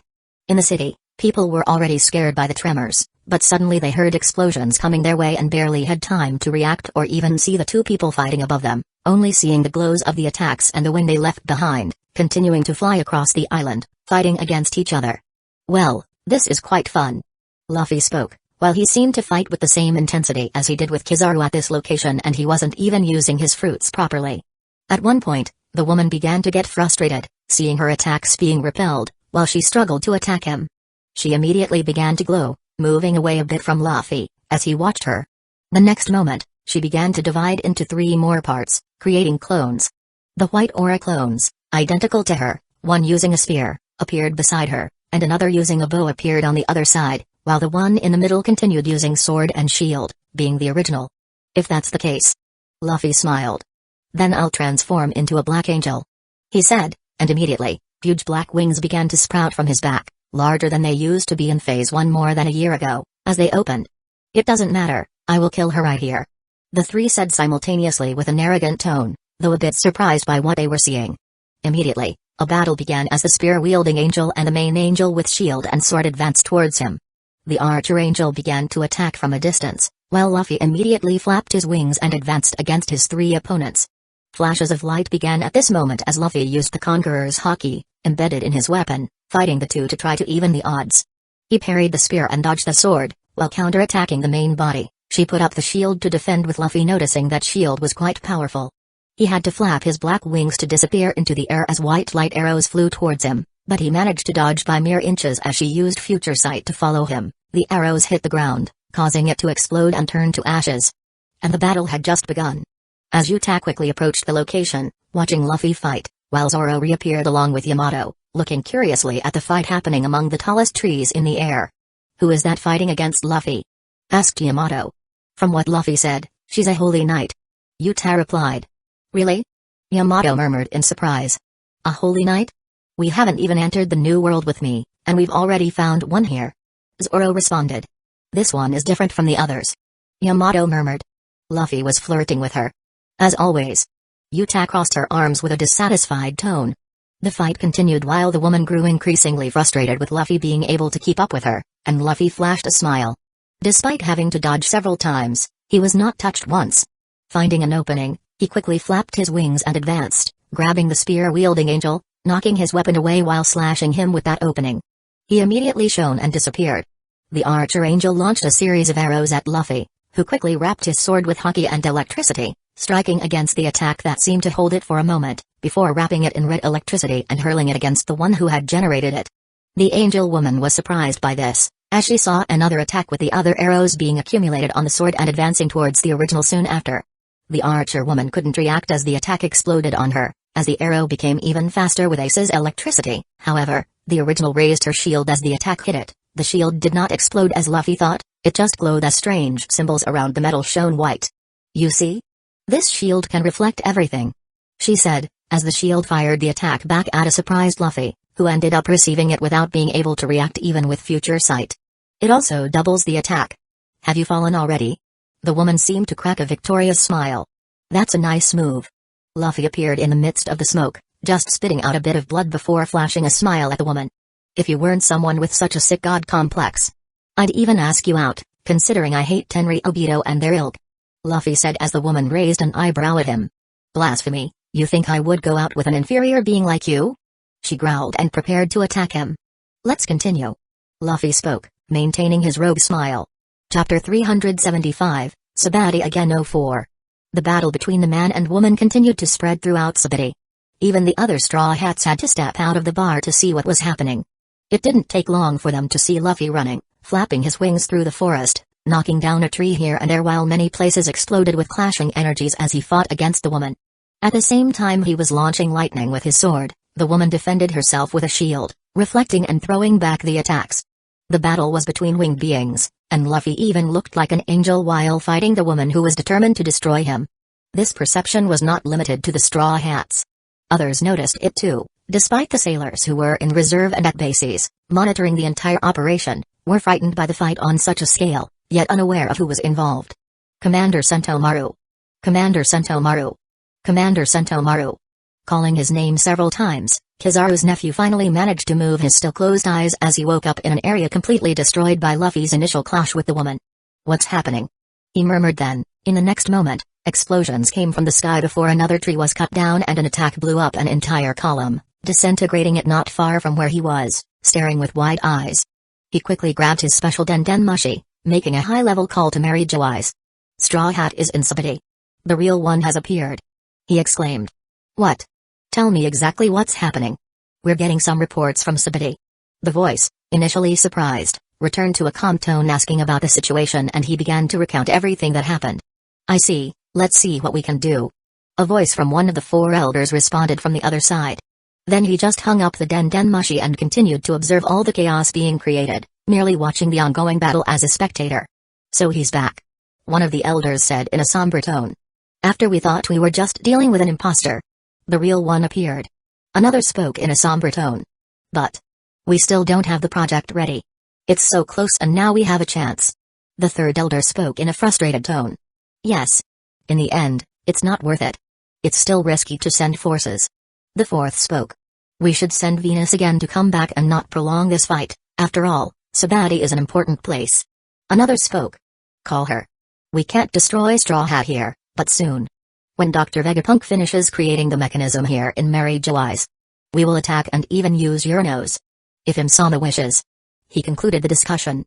Meanwhile, the fight continued with the two battling across the island while flying through the sky, her shield managing to reflect all of Luffy's attacks while he tried to create an opening against the woman, but she was extremely fast, strong, and skilled, giving some trouble to the Straw Hat at level 1 of his mystical devil fruit, as he hadn't used his flames yet. But this was not only difficult for him, as the woman also struggled while she tried to catch him or even hit him with reflected attacks, but Luffy was very good at dodging with future sight. The Holy Knight, tired of having difficulty dealing with this inferior being, had stopped in front of Luffy at a distance, as she began to unleash her full power, while her sword and shield disappeared in white light and a large sword was formed at that moment, as she lifted it and her 4 wings turned into 6. Hey, she wants to attack with full power? Luffy looked curiously and surprised at that. The woman really was going all out. She intends to wipe out Luffy along with the entire island? Yamato commented in a surprised tone. This is bad.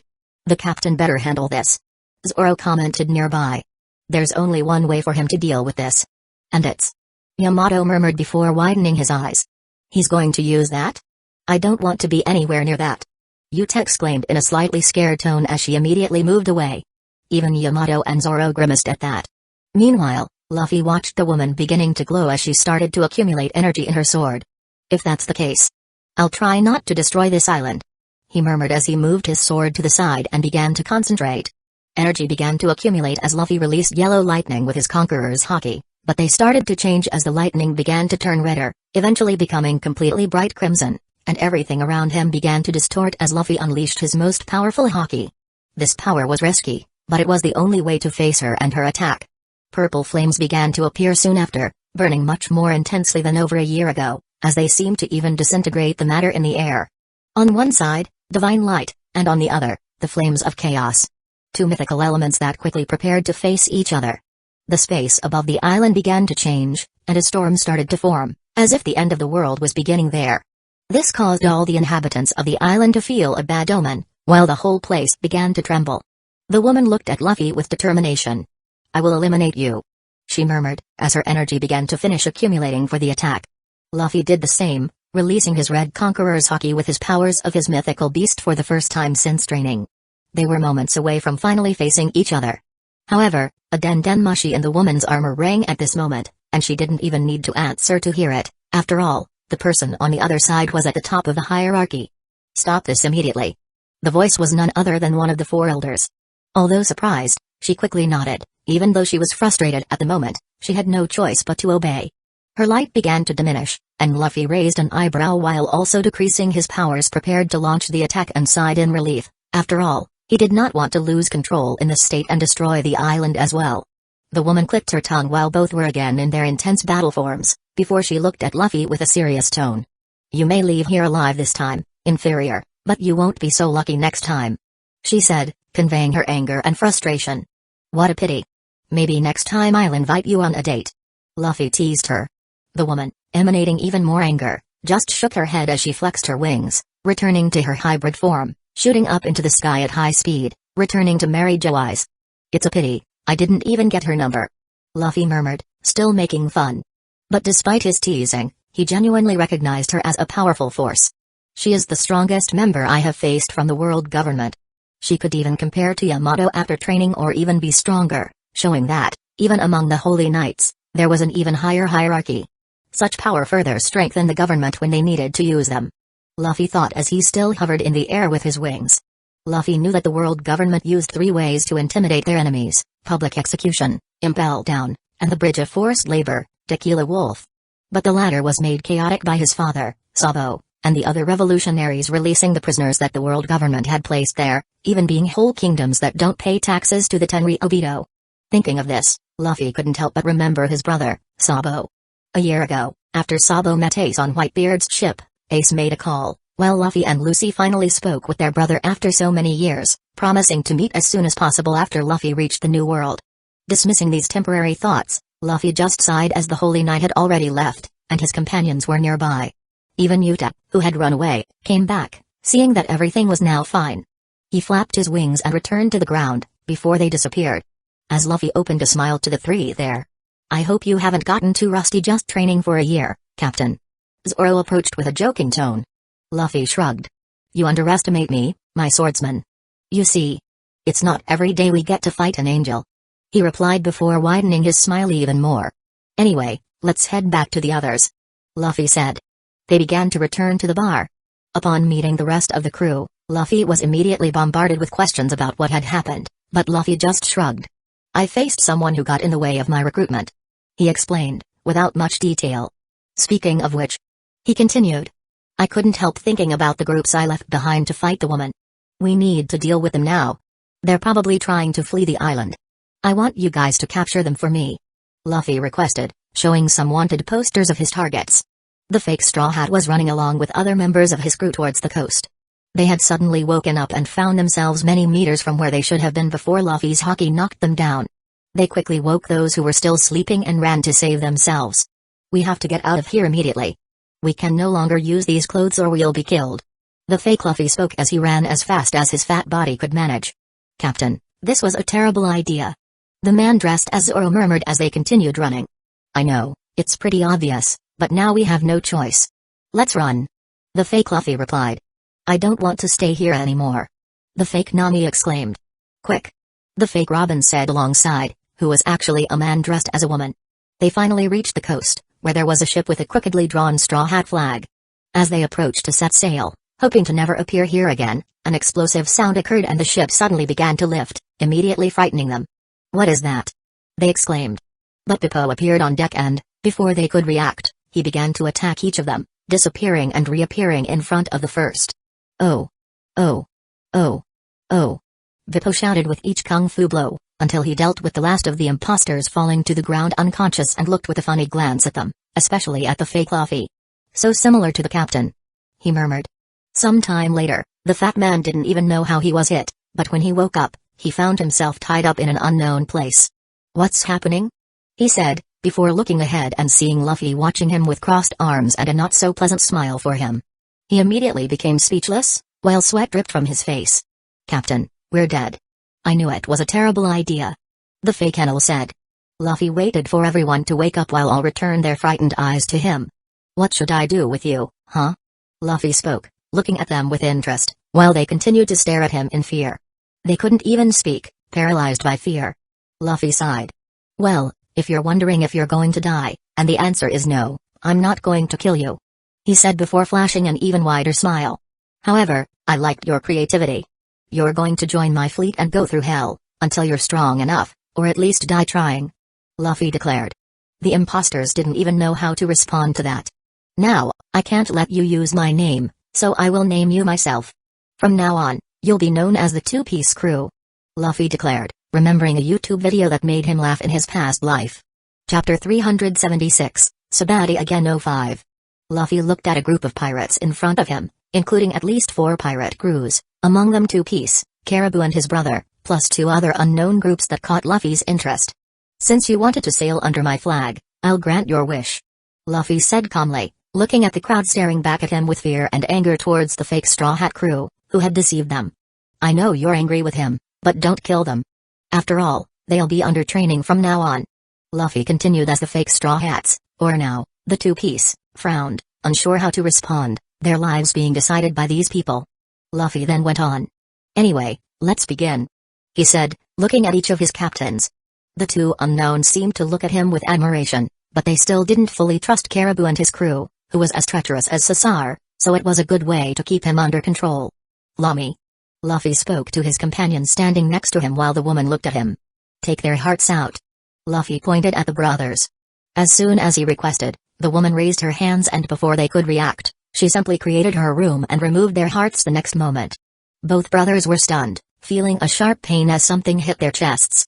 "What is this?" Caribou exclaimed, scared upon seeing their hearts there, frozen in front of him, not understanding how his mud body had been attacked in such a way. "We have your 2 hearts now. You are not trustworthy after all. I can feel the malice bursting from both of you. So while you are in the crew, any act of betrayal will be the death of you, got it?" Luffy spoke firmly, not caring about taking the freedom of treacherous people as long as they were with him. "But, Lord Luffy," Caribou's brother begged, "stop crying and just make sure not to try to deceive us, otherwise these hearts won't end up well," Luffy threatened, leaving everyone there shivering. "For Emperors are so brutal. We really can't slip up. Our lives depend on our performance." The lower-ranked pirates began to murmur, swallowing dryly. And Luffy stopped his menacing face to break into a smile. "Now let's begin. We're going to the New World and I want you to have been here for a month. But your mission is very simple. I scoured the island and found some mermaids and even mermen still being traded, trapped in auction houses. You don't know, but I declared Fishman Island as my territory since Whitebeard died," he declared. "Fishman Island is Lord Luffy's territory." They murmured in surprise, not knowing this information. "Yes, it is. So you know what you have to do. After all, there's no forgiveness for those who try to challenge me. Joker is a dead name in the underworld and his family has been trying to maintain their businesses over the last year. However, their live merchandise are my people. That's why I want the blood of those who dare challenge me," Luffy said with a firm tone. "Nay. These damn..." Ecchi murmured. "TSK." Jinbai looked serious. Shirahoshi had a determined look. All 3 main crew members from Fishman Island quickly had only one thought: to destroy those who dare harm the island. The pirates heard this and began to nod in agreement. "They dare to attack the captain's people?" "Exactly. We must destroy them. We must take down all the slave traders." The pirates, initially afraid, now engaged with Luffy's words as well, growing angry knowing they were now part of this crew, and quickly began to gather inspiration along with anger towards those harming the group they now belonged to. "Let's defeat them. Captain, give us the order and we'll destroy all the auction houses on the island." "Yes, let's go as soon as you command." Luffy looked at the entire crowd shouting at the same time and liked what he was seeing. "Well, that's what I wanted to see," he murmured, satisfied, and continued speaking. "Listen up everyone. I want to clean up this island, so follow my order. Exterminate all those auction houses and save the slaves. From today all the business on this island belongs to my organization and there will be no more slave trading here," Luffy exclaimed, as everyone raised their weapons. "Yeah, let's follow the captain's order," the pirates shouted. Despite Caribou and his brother not being as enthusiastic as everyone around them or even their crew that joined the others, they no longer had their hearts, so they had no choice, as their fates were now tied to the Straw Hat crew, starting to bitterly regret getting involved in this in the first place. Meanwhile, at a remote location, a fishman was chained next to a tank, with a mermaid inside it, both wearing explosive collars. They had been captured by pirates who secretly invaded Fishman Island. Even though it was declared as belonging to the Straw Hat, they did not seem to fear due to his disappearance a year ago, so they took advantage of that time to catch mermaids and mermen after the fall of Whitebeard. But what they were not aware of was that the near destruction of the island a few hours ago was due to Luffy's own fight. A guard was walking past the cells where the prisoners were. "Are we safe?" The whole island was trembling before. "What happened?" These questions echoed through that auction house and all the places, while everyone just remembered looking powerless with that chaos happening. And as soon as those guards passed the cells, an explosion destroyed a wall, causing dust and debris to rise in front of them. "What is this?" "Guards! Guards!" The manager started to scream, seeing this at the end of the corridor, calling the guards, while the slaves looked surprised and saw several guards beginning to run through the corridor to point their guns at the smoke. "So this is the auction." A ruffian's voice came from behind the smoke. "Ha ha ha. So they're the ones who will die?" A person then emerged, being a pirate with a pistol and a sword, but no one recognized. "Who dares attack the underworld auction, which belonged to the former Joker? Don't you know what this means? Which group commands this place now?" the manager exclaimed angrily. After all, it was no secret that Kaido was now the name behind the extension of the old Doflamingo family in Dressrosa, who were still trying to maintain as many businesses as possible, putting Kaido's name to keep dominating the underworld. "Who cares about Kaido?" The same pirate scoffed, and before they could react, he raised his pistol and fired, the bullet quickly knocking down one of the guards as he fell to the ground gushing blood. "Let's go, men. Kill all these bastards and free the slaves as the captain asked," the pirate exclaimed. "We're under attack. Who dares do this?" The auction men began to exclaim, returning the shots and also shooting at the debris while more and more pirates began to emerge from there. You bastards! You dare capture members from the territory of the Straw Hat? Suffer the consequences. Another group emerged in another auction nearby, as they invaded the place killing the auction members. What should we do? One of the fake Straw Hat pirates asked, looking at all the other pirates advancing and fighting. We have no choice, let's go, or we'll be killed. The fake Straw Hat murmured. He was still trying to absorb everything that was happening and wondering how his name was now two-piece, but with no choice, he moved forward with his pistol, while his body ran as fast as it could, despite the size of his fat. Meanwhile, the place was all enveloped in chaos, with the auction men still trying to sustain the fear of the enemy because of their patrons, but they were quickly brought down to the ground by the number of pirates emerging and attacking them mercilessly, not caring about the name Kaido. After all, they also followed a four-emperor Sanao. Stop this. A celestial dragon is coming here to buy a mermaid. You dare. A manager tried his last card to stop the bloodshed but didn't even finish before he was killed. It doesn't matter. Those who dare mess with the captain's people must suffer the consequences. The pirates said. Elsewhere, a mermaid was being carried off a pirate ship that had just arrived from Fishman Island, docking in a forest to take her to a nearby auction. Look what we've caught. This will make us rich. One of the pirates said excitedly. Please, release me, please. The mermaid murmured frightened, struggling as the men continued to carry her with ease, laughing at her misfortune. And before anyone could react, he had fallen to the ground with a shot to the face. Hey, we're being attacked. Another pirate shouted, as another shot seemed to have been fired silently, as another pirate fell to the ground dead while blood splattered from his head. The mermaid fell when the third pirate was killed, dropping her. She was stunned, surrounded by bodies. As the pirates from the boat began to search for the shooter but found no one yet. Who is shooting? See where the bullets are coming from. The captain was shouting, as they searched, but only saw the empty forest, not knowing where the shots were coming from. Another pirate fell beside him and before turning to the right, another three fell to the left as they became scared and began to run, dying one by one until only the mermaid remained. Meanwhile, at a distant location, someone was reloading their rifle, aiming through their scope from a distance of 10 kilometers where they were killing those pirates. He was lying on a lawn in front of Shakayaku's bar, along with some crew members, as he continued killing pirates even from that distance. One group down, let's see another. Usopp said as he prepared to take down another pirate group involved with slaves. Meanwhile, another ship was leaving from another part of the island, carrying 3 tied-up Tritons, who cried as they looked with hatred at the human pirates. Finally, we'll get to Sabiti and make some money, they exclaimed excitedly. However, a shadow appeared in the sky at that moment, and everyone looked up. Wait, is that a mermaid? They murmured stunned. When Shirahoshi finally appeared, she moved her trident to the side and launched it forward, as a gust of wind surged straight towards the ship. Before they could react, the entire ship exploded, shattering quickly. The sea below them swirled into a whirlpool, sucking them down, while Shirahoshi moved her trident again, as if commanding the sea. She then pulled the Tritons from that whirlpool, while the maelstrom continued to suck everything, making all the pirates disappear as they screamed in despair, disappearing from this world as their bodies went straight to the bottom of the sea with the power of the Leviathan. You're the mermaid princess. The Tritons exclaimed in awe as soon as they saw Shirahoshi. You're going home. We'll take care of the rest, understood? Shirahoshi warned with a firm tone, and the Tritons nodded, returning to the sea. Several other pirate ships with Tritons and mermaids captured from Fishman Island were heading to the surface while still moving upwards from the bottom of the sea. They didn't see the shadows approaching them while Jinbai and Ecchi appeared and quickly attacked them, destroying all the ships and freeing all the Tritons. The entire island was in chaos at this moment, while Luffy, main members, and new fleet members acted, also destroying entire auctions and massacring those who dared touch his people, just because he had been absent for a year. Chapter 377, Sabati again 06. Massacre at the auction houses in Sabati. The return of the Straw Hats marked with blood and death. This was the front page of the newspaper the other day, as it began reporting on the massacre conducted by the group at the auction houses across the island, with at least hundreds of people slaughtered, if not thousands. The return of the Straw Hat not only limited itself to attacking the auction houses, but he also gave an interview. The newspaper continued as Luffy appeared with several reporters below him taking pictures with connected den mushies to record him, while Luffy stood there, arms crossed and looking seriously at the cameras.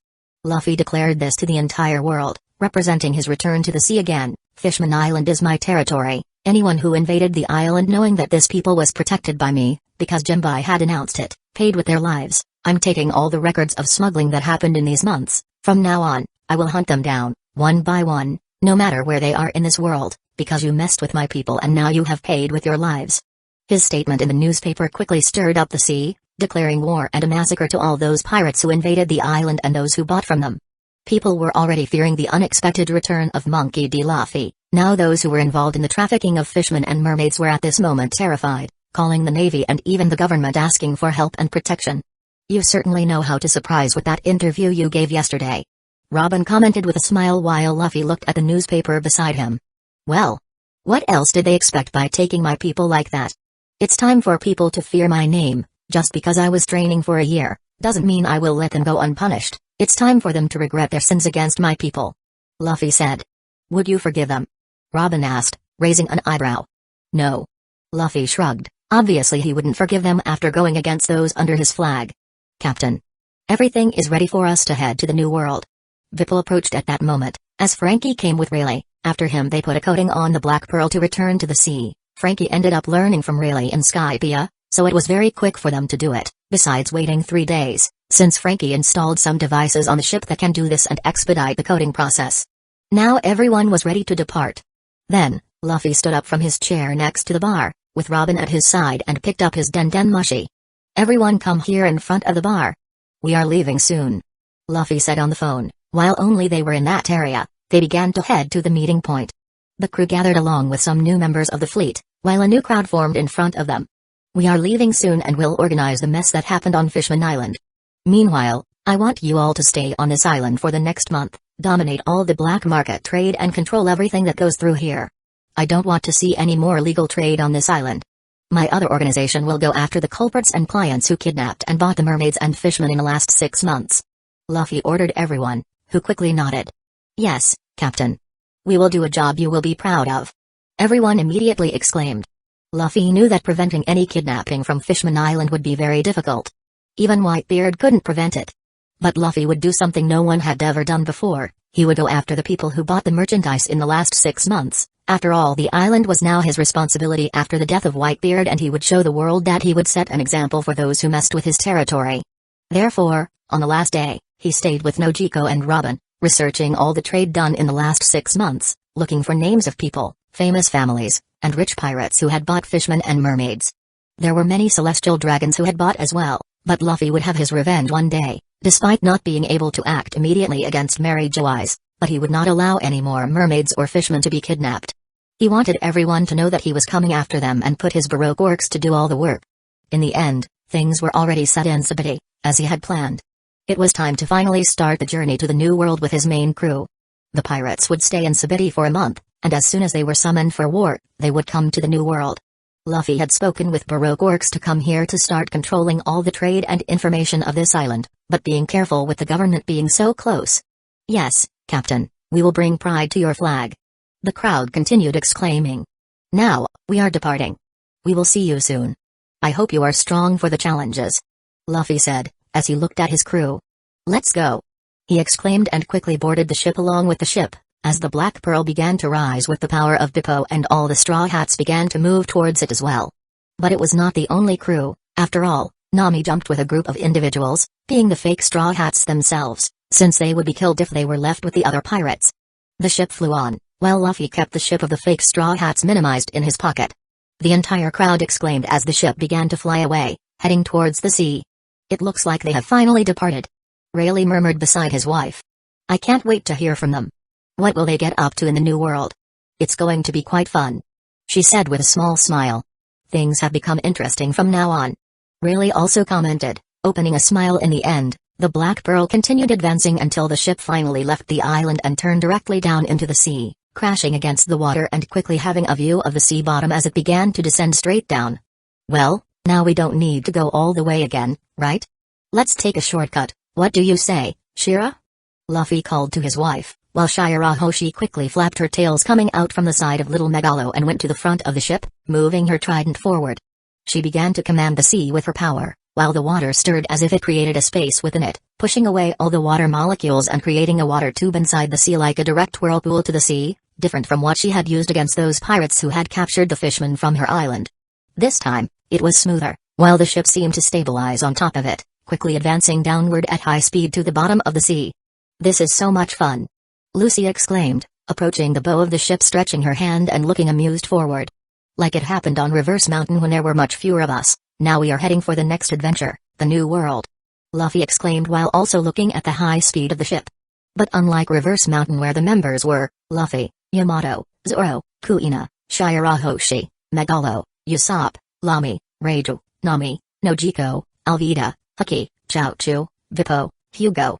Now the ship was filled with new members: Chopper, Vivi, Robin, Baby 5, Enel, Jinbai, Lucy, Domino, Monet, Perona, Rebecca, Bonnie, Frank, Brooke, Yuta, Crew, and Laboon, doubling the initial number. Additionally, the ship was also filled with Kairos and the members of Two Piece. So this is the bottom of the sea? So beautiful. Rebecca murmured excitedly next to her father. Domino also looked through her glasses with some admiration, despite keeping a serious face. This is too fast. Perona was complaining about the speed of the ship, while Monet tried not to show fear, but she was also a bit scared as they descended so rapidly. It's really beautiful. Bonnie murmured, crossing her arms and looking at the sea. Super speed. Frankie was enjoying the speed of the ship. It's so fast that my soul is leaving my body. Yo-oh-oh. Brooke began to laugh, but quickly felt his soul actually leaving his body. He exclaimed in his ghostly state. Ah! A ghost. Perona exclaimed in fear as she flew to the back of the ship. Why is she afraid of ghosts? Bonnie murmured, not understanding what was happening. Jinbai was just at the helm steering the ship at high speed.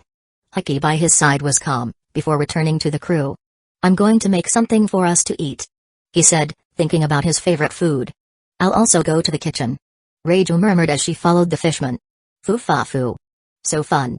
Robin commented. Well, it looks like everyone's comfortable. Luffy murmured, watching the group interacting while he was at the bow of the ship. Look, Luffy. A sea monster. Lucy exclaimed, seeing the giant shadow pass by them. Yes. Luffy murmured, turning his attention forward. The stronger part of the crew was just enjoying the show in front of them, smiling in anticipation of new adventures as the ship quickly descended deeper. However, the same could not be said for those who were desperate, screaming behind the ship. Sorry. Sorry. No, I don't want to die like this. The two-piece exclaimed, trying to deal with the fear of seeing the ship advancing so fast to the bottom of the sea.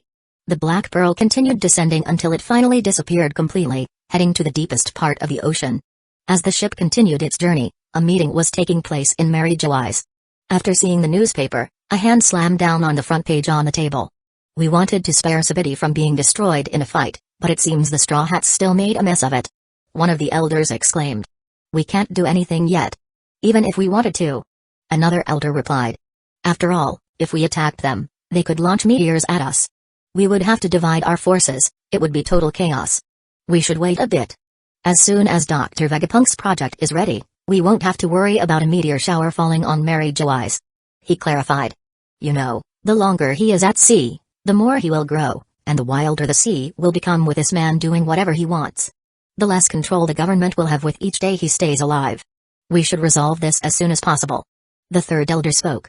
Yes, even Venus reported on his strength, and even she had trouble facing him. Being one of the strongest of the sacred knights, this just shows how much more powerful he has become. But we don't know if he can reach that form that attacked Saturn. The fourth elder concluded. We should test him to find out exactly who we are dealing with. The first elder returned. Are you thinking? Yes. Let's put them against a huge force as soon as they arrive in the new world. We need to know the strength of this individual. Alright. That project is ready. Let's put it to work. It will also be good to see his strength at this moment. They concluded, hoping to study the person most hated by the world government. Chapter 378, Fishman Island again 01. Fishman Island quickly appeared ahead of the Black Pearl as they approached it again. As always, the island's glow stood out from the ocean floor as the ship finally emerged from the vortex created by Shirahoshi, highlighting the beauty of the kingdom beneath the sea. How beautiful! Rebecca couldn't help but admire as she saw the island for the first time, and others shared this view. Mermaid. I want to see mermaids. Brooke started to exclaim. We finally arrived. Luffy murmured as the ship slowly approached. His gaze fell to a dark side of the sea. His sister, next to him, noticed. What are you looking at, Luffy? She asked curiously. Don't you feel it yet? Luffy said, as his voice calmly directed toward that side. Are you there? Come here. He said calmly. Him?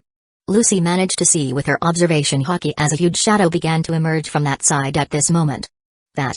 Zoro murmured, recognizing the shadow that was approaching with several tentacles. Luffy broke into a smile. Yes, it's my last companion I made on this island, whom I left here a year ago, as I couldn't bring him to Skypiea due to his size. Zoro heard Luffy's call through the voice of all things and immediately approached as soon as he felt it. He smiled as he came closer to the ship. Zoro, how are you? Luffy greeted him, while other small octopuses were beside him. I see that your siblings are doing great. He looked with interest at the small creatures. Luffy knew that Hode Jones had taken the young Kraken and blackmailed him by threatening his little siblings to make him obey their plans, so he asked some of his agents to go after the siblings in a very distant place in one of the blues, to be taken to the brother and that they could be raised by his side around the kingdom of fishmen. Zoro also helped in the protection of the island, along with others. After the death of Whitebeard, Luffy sent Jimby several times to take care of the island's security and try to reinforce it. Many fishmen had been sent to Skypiea with the help of Bippo and had undergone intense training with 6 styles, but they had to return months before they departed. After all, the situation was a bit tense.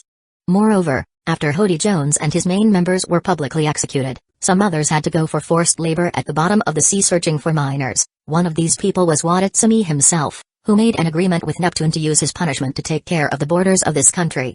Still, even though the island's defenses were better than in the time of Whitebeard, there was still work to be resolved. Luffy knew he needed to deal with this mess now that he was back. His first step was on the surface, with the destruction of the auction houses and his declaration of war against all those who had traded in Subity. They would hunt them across the world. Now here he was, who opted to navigate through the passage under the sea to the New World, instead of going directly over the Red Mountain. He also needed to see how things were with his father-in-law. After greeting his crew, Zoro along with his siblings, who were small folks by his side, Black Pearl advanced towards the island's port. At the port, Wadatsumi was in the water as they approached and a large group of soldiers and a crowd were already waiting, recognizing the ship's flag. The ship finally docked and everyone shouted as Neptune waited with his sons on the side in front of everyone. Daddy! Shirahoshi immediately got off the ship to greet her father. My sweet daughter. You look so small, you look more beautiful when you're bigger. She complained, despite crying with the return of her daughter. But my husband prefers it this way. Shirahoshi spoke with a calm smile as she hugged her father. Your husband? Neptune grumbled, as Luffy was a thorn in his side, for having stolen his precious daughter from him and turned her into a pirate. And, speaking of him, Luffy landed on the land at that moment. Hello, father-in-law, how are things? I hope well. Luffy spoke with a smile. Neptune snorted but quickly returned to his serious demeanor. Welcome back to Fishman Island, Monkey D. Luffy. I'm sure you want to know everything that has happened here in recent months. Your help has managed to calm things down, although we still have many pirate attacks. He spoke. Please, I need to know exactly what happened these months, in detail, and I want to reinforce the security of this island before we definitely head to the New World. You must already know what we did on the surface before coming here, right? Luffy responded and asked. Yes, we received news. Several fishmen and mermaids who returned from Subity, being saved by you. They told us what happened there. We are thankful for that. Neptune spoke with a tone of respect and gratitude. Neptune then continued, announcing to all the Straw Hats who were still disembarking from the ship and approaching them. Anyway, let's go to the palace. We'll have a feast. There is also someone on this island who has been waiting for more than a month, said Neptune, as Luffy raised an eyebrow. Scanning the island, he found him at the Ryugu Palace, surprised to see that person there, or part of him. The people seemed quite excited about the presence of the Straw Hats as they had given hope in protecting the island again, especially after knowing that numerous mermaids and fishmen had already been rescued by them on the surface and returned with the stories. Let's first go to the palace, then we'll stay a few days here and you can enjoy the island, especially those who weren't here before. Luffy spoke while everyone nodded and floating boats were brought for them to head towards the palace. It's good to see you again, Megalo. Shirahoshi's brothers greeted their sister's friend, as everyone proceeded to the palace. In the end, there was a great feast while the crew was inside the palace. Shirahoshi was with her family, and the other members had fun all around as usual. Luffy was eating with his sister and talking with the members when he was called by one of Neptune's ministers. Lord Luffy. Our guest would like to know if you can see him. He spoke as Luffy, eating a piece of meat, set it aside and nodded. Let's see him. Luffy said as he stood up and left the crew and the banquet hall behind. He is behind this room. The minister said as he stopped in front of the door. Luffy nodded and entered another separate audience room and found a man standing looking at the aquariums around the room. It's been a long time since I've seen you. Luffy greeted one of the old members of Whitebeard's crew. It's good to see you again, Monkey D. Luffy. The man murmured. Luffy looked at the one-armed man in front of him, probably lost in the fight against Teach and his crew, while defending Whitebeard's territories. Whitebeard fell and Ace and the others were in a very bad situation since then. Luffy couldn't help wondering if things would be different with him there, but soon shook his head, thinking about what ifs is a defeat. Things happened as they should. And Luffy couldn't be the nanny of this group. They were allies, but he and his crew had their own adventure. After all, they had to have that isolated training to be prepared for all the challenges that would fall on the group from now on. He cared about his brother, and no matter how many executions I have to invade, I would do everything to bring him back. But Ace also had his own crew and couldn't be his nanny. How is Ace? Luffy couldn't help asking, looking at Vista. He is fine, along with the other members. The man replied, with a sad smile. They are in what remains of Daddy's territories. Protecting them. Big Mom and Kaido are quite aggressive, but Teach really is quite insistent, isn't he? Luffy asked. Vista clenched his teeth at that moment. Yes. That damn. Somehow. He got Dad's powers. He said with a dark tone. I see. Luffy murmured to the man, understanding Vista's anger. Luffy didn't show it, but he was also eager to face Teach, the man who probably possesses the Kraken fruit, unlike Sarum. This one must be much more powerful. And now has two unique powers, darkness and earthquake. Ifrit of chaos with the more fruit model, amplify human devil fruit versus the Kraken with these powers. Who will be victorious in the end? Luffy murmured internally. He couldn't help but be excited about the final fight between these two mystical beasts. Who would win would be an answer to the chaotic future he would create. Luffy set his thoughts aside and turned back to Vista. I know why you're here, but you know that I'm also at war with two other four emperors at this moment, right? He began. I'm already preparing to face them, strengthening all my territories. I'll be invading Wano in a war against Kaido and Big Mom. I won't be able to assist you now. Luffy spoke firmly. He still had his own adventure, his own war, and he knew that his brother could hold on until then, or they should come to him, but he was sure that Whitebeard's crew would not abandon Whitebeard's lands. I understand. Vista murmured. The revolutionaries are helping us in some ways, but with the meeting of all the kings happening soon, they are preparing for that and will not be able to help us much. The man commented. Yes. That meeting will happen soon, and it seems that the world government changed its state, which is no surprise with the world as chaotic as it is. Luffy commented calmly. Do you believe we can protect our territories? Vista couldn't help but comment with a bit of discouragement. Let's be honest, Vista. You can't face the four emperors. But I can help you. Luffy said with a firm tone. You're talking about? Vista murmured. Yes. I want you to come under my flag. This way, I will use all my strength to help you and protect the territories left by Whitebeard. You will become my people. Luffy said firmly while opening a smile in front of his proposal. After all, this was one of his plans in the New World, to integrate Whitebeard's fleet, when the same man had asked him to take care of his children, in this very palace more than a year ago, so it was time to start executing it with one of the members coming to talk to him. I can't make such a decision so easily for others. Vista admitted. I understand. But you still expected me to say exactly this. After all, we are pirates of the sea. It was obvious if you want my help, you would have to join my crew and fleet, but you are not here to accept it so easily, so I take the risk of saying that Marco sent you here to know exactly my plans for the future. Luffy said with a smile. Yes. Vista murmured, admitting exactly what Luffy wanted. After all, they wouldn't accept working for another leader without the same concepts that made them create Whitebeard's crew. That's good. Because listen carefully, Vista. I'm going to tell exactly my plans for the New World and for the future of all the seas of this world. Luffy began, while Vista stayed in that room listening to each of Luffy's words, with wide eyes. Chapter 379, Fishman Island again. Note 2. I know why you're here. Luffy commented while he was in a corner of the castle. You're no. But it's complicated. Jinbei murmured, approaching Luffy as they both stood alone. Do you really think we can help them while there are four emperors wanting war with us? Luffy asked seriously. Jinbei fell silent, understanding his reasoning. It's not that I don't want to help them, but we have something important to resolve. I also hope that Marco will listen to my proposal. If they want to join me, there will be no problem since Whitebeard spoke to me. Luffy said. Alright, you're right. Let's first finish off our enemies, and once we defeat them, we can help them. Jinbei murmured at the end. Exactly, now stop this melancholic talk and let's meet with the others. After all, we are pirates and we need to enjoy each of the feasts offered to us, especially since this might be the last one we can enjoy in peace. Luffy spoke, knowing things would get much more intense, as he headed to the main hall with Jinbei behind.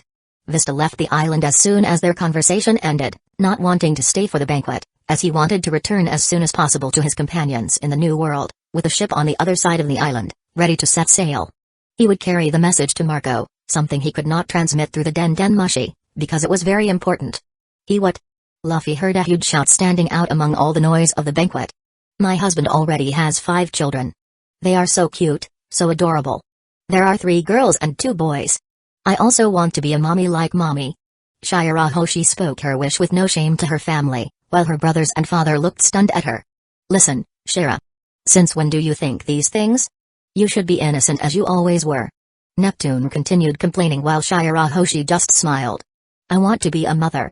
I want to have my children with my husband. She declared with determination. This triggered Neptune's tears. Why? Why has my daughter been corrupted like this? My sweet daughter now wants to become a mother. He screamed crying. What is this screaming? Please, we are at the banquet, not at a funeral. Luffy murmured, approaching the place. This is all your fault. Neptune and the 3 brothers shouted angrily at the cause of their distress. What do you expect?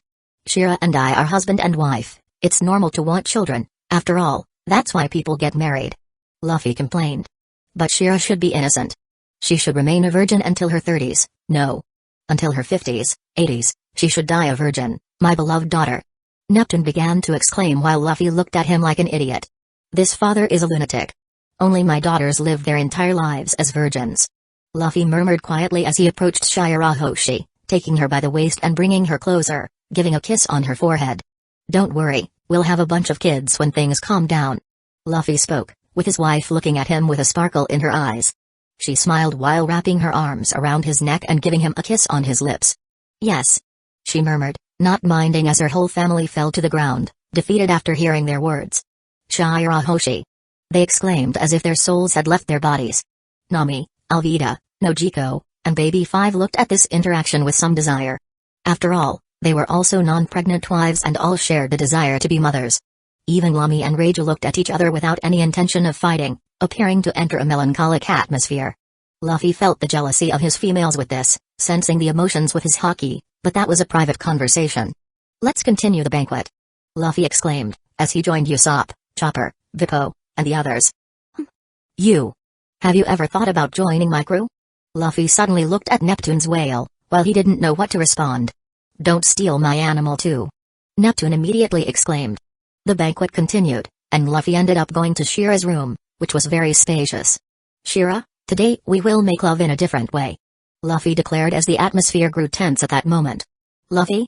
She murmured as her giant breasts swayed. After all, she was already naked when Luffy brought her here. We have some time before the others come here. Luffy said and began to change as well, his body growing to 20 meters too. Today I want to fuck in giant form. Luffy declared with a mischievous smile, and Shira seemed excited as she opened up for her approaching husband. In the next moment, the entire castle was enveloped in small tremors that continued for the next hour. The next day, Luffy met with all the others at Sierra Cafe, where he found the male members of his crew there too. I'm losing my soul here. Yo-oh-oh. Brook exclaimed as he was grabbed by a mermaid. Here, Mr. Skeleton. A bit of milk. The mermaid said as she fed him through the mouth. I'm in heaven. Brook murmured before starting to laugh. Here, cutie. Another mermaid handed a cotton candy to Chopper. Don't call me cute, you damn. Chopper exclaimed as his body turned into a wave of happiness. Here's your cola. Another mermaid handed a cola to Frankie. Super thanks. Frankie exclaimed. Well. They seem very well. Maybe I'll just go back to Ryugu Castle. Luffy murmured, watching Kami also working along with the other mermaids.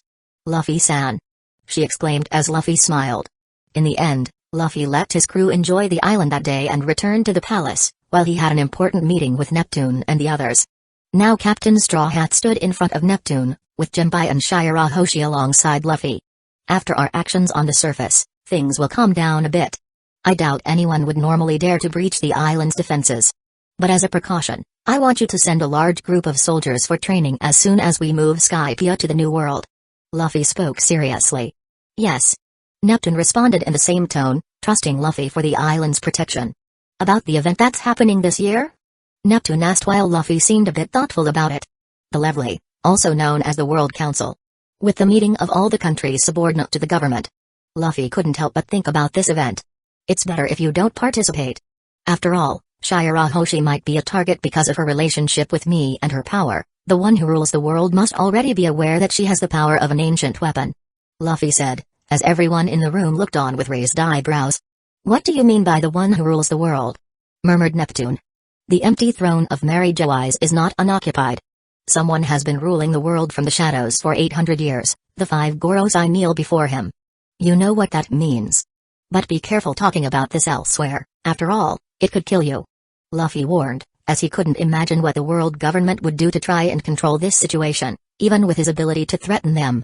"What do you mean? Are you saying that someone has been controlling the world all this time?" Neptune asked, while Jinbai and Shirahoshi looked at Luffy with surprised eyes. "Yes, I don't know who he is and exactly why he hides in the shadows.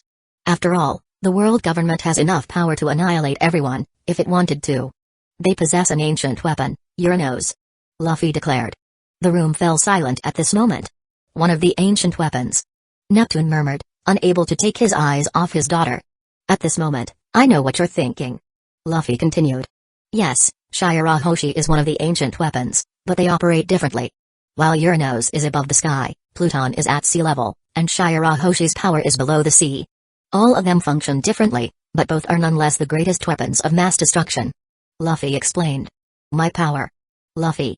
Shirahoshi murmured, a bit worried. She no longer calls anyone with Sama, much less to her husband, with whom she had greater intimacy. "It doesn't matter now. The world will go to war and we must be strong. Until then, Shira will be ready. And I will protect her with my life." Luffy spoke with determination. "Now about that person on the empty throne. We will find out more on our journey and fight him in the final war," Luffy said. "I wanted to move them now to the surface, but let's wait until things calm down. Besides, in the future, Shira will take over the governance of this island," Luffy said, having made it clear to Shira from the beginning that she was the true ruler of this island. "Luffy." Shiro tried to protest. "No. He's right. Shira, you were born to govern this country. You are the one who possesses the power of Poseidon, only you can truly guide us." Neptune had to admit, after all, the line of succession ended when a mermaid was born with this power, just as it happened 800 years ago. "Now let's talk about the current world," Luffy continued. "As we know, the Marine headquarters is now in the New World. Sakazuki is the fleet admiral, while Kuzan has left the Marines. He's probably with Blackbeard right now, but that doesn't matter. New admirals have been called, and it seems that damn Green Bull survived Shirahoshi's attack," Luffy said. He was thinking about the newspapers he had read over the last year, where there was a note about the new admirals joining the Marines, alongside Kizaru, the only one who remains in the same position. Fujitora and Green Bull were hailed as true heroes, as the Navy tried to regain the lost morale, and indeed, it recovered a bit. The sailors were much more active than during the original works time skip. "What do you plan for the Lovely, since we're not participating?" Neptune asked at the end. "None of my kingdoms will be sent to Mary Joyce. This will certainly enrage the government, but we can handle this so that none of my kingdoms are affected. Even if the government imposes sanctions, trade between my territories will continue. So don't worry about resources being cut off from the island." Luffy spoke confidently, as everyone felt it. "Anyway, enough with plans. Let's get ready to leave, we no longer have time to stay on this island," he declared at the end, preparing to finally depart for the New World. Chapter 380, Reception of the New World. 01. Black Pearl was already anchored on the other side of the island, ready to head towards the New World. The footsteps continued as more and more crew members boarded the ship, preparing to depart for the New World. "Goodbye, mermaids and fishmen," Lucy exclaimed excitedly on the ship, waving to the entire crowd on the island waiting for them to depart. "Farewell, friends," she shouted. Meanwhile, Shirahoshi was still with her family, saying goodbye to each of them, giving a small hug. "Take care, daughter. You can call your daddy anytime you need help. Don't let that man you call a husband corrupt you even more." Neptune almost cried as his daughter departed. "Stop it, Dad. I'm going now. We'll see each other soon," she said quickly, before flying to the ship. "It looks like we're ready." Luffy looked at the dozens of members already on the ship. His gaze fell on a group that had been forgotten. "What was Two Piece doing while we were at Ryugu Palace?" Luffy asked curiously. After all, he had just left them aside and went to Neptune's house. They stayed on the ship. "Seems like we forgot about them," Hugo said nearby. "We were left aside," everyone murmured sadly. Anyway, Luffy left them aside once again and returned to Jinbai, heading for the ship's helm. "It's finally time for us to depart. Nami, keep an eye on the route. Let's go. Yes. Nami said while reviewing all the magnetic points she had from the first islands of the New World. The ship finally began to depart. Leaving the port, while Lucy, Perona Bonnie, Rebecca were at the edge of the ship saying goodbye to everyone after making many friendships on the island. Goodbye, Mermaid-san. Brooke also exclaimed beside them. My eyes cry from missing you. Even though I have no eyes anymore. Yo-oh-oh. The ship quickly began to touch the island's boundary bubble. As it left, the coating protected the vessel, descending back to the sea floor. And everyone could see the ship beginning to stabilize and move, gaining speed and starting to ascend to the surface, thus beginning their journey to the New World. Meanwhile, Black Pearl continued to advance, moving away from the island of the Fishmen, near the waters of the New World. Some pirates who had left the island of Fishmen a few hours earlier were also advancing and finally approaching the surface. We're finally getting there, men. The captain of this ship exclaimed, raising his scimitar high, excited. Yes.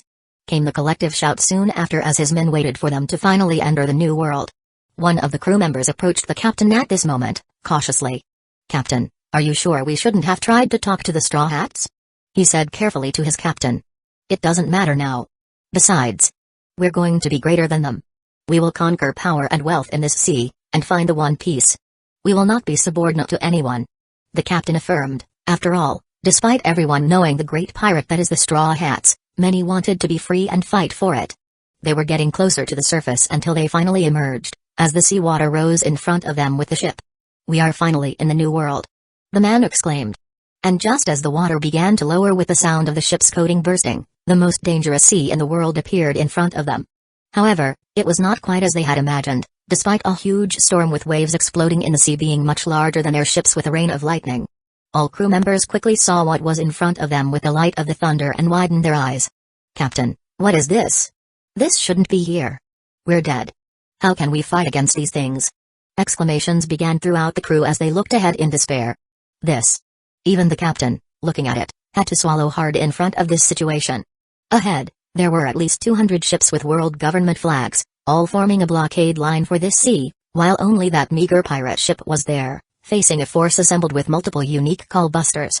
Well, it looks like we have a fool in front of us.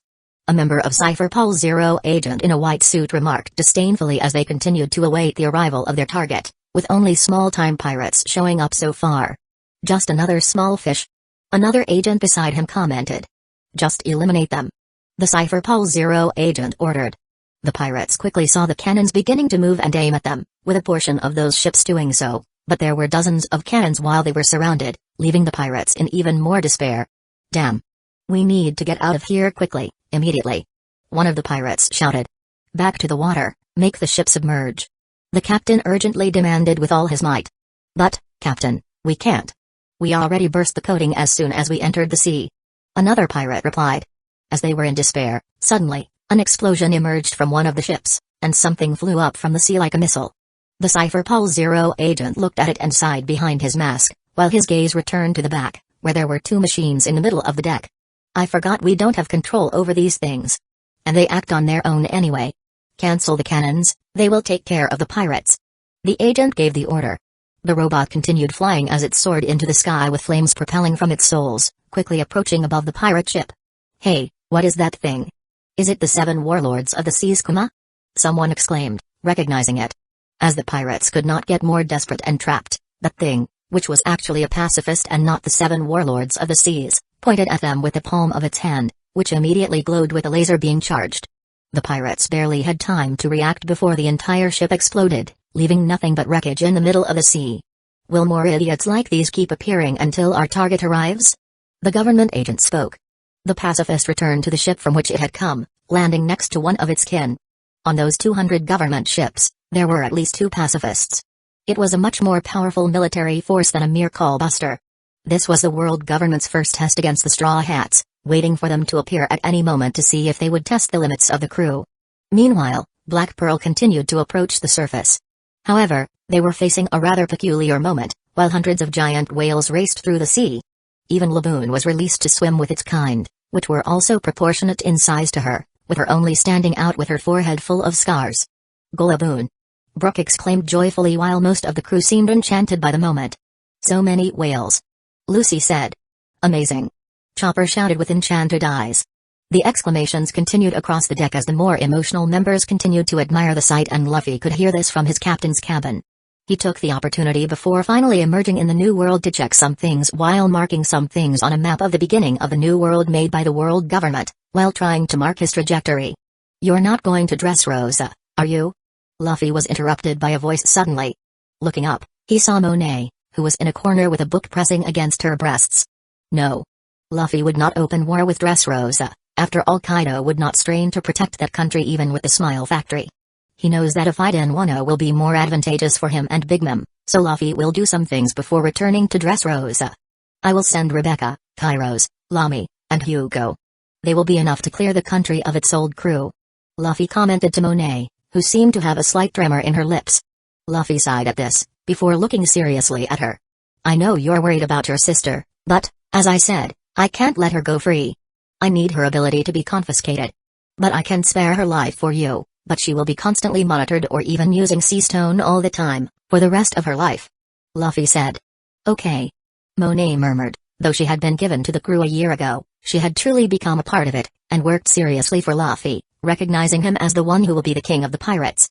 She saw herself working one moment and the next, moaning as she gave herself body and soul in bed while he entered her.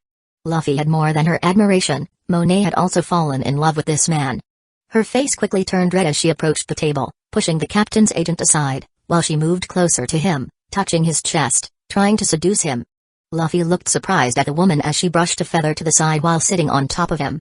"You can't leave that for later. I want to thank you for sparing my sister's life," Monet said in a seductive tone. Luffy ended up doing so while grabbing her ass and starting to remove her clothes, leaving her in a bra, which he soon removed, and the woman herself pulled down her skirt and unzipped him. The ship continued after that, while Luffy had the green-haired woman bouncing on top of him for the next few minutes.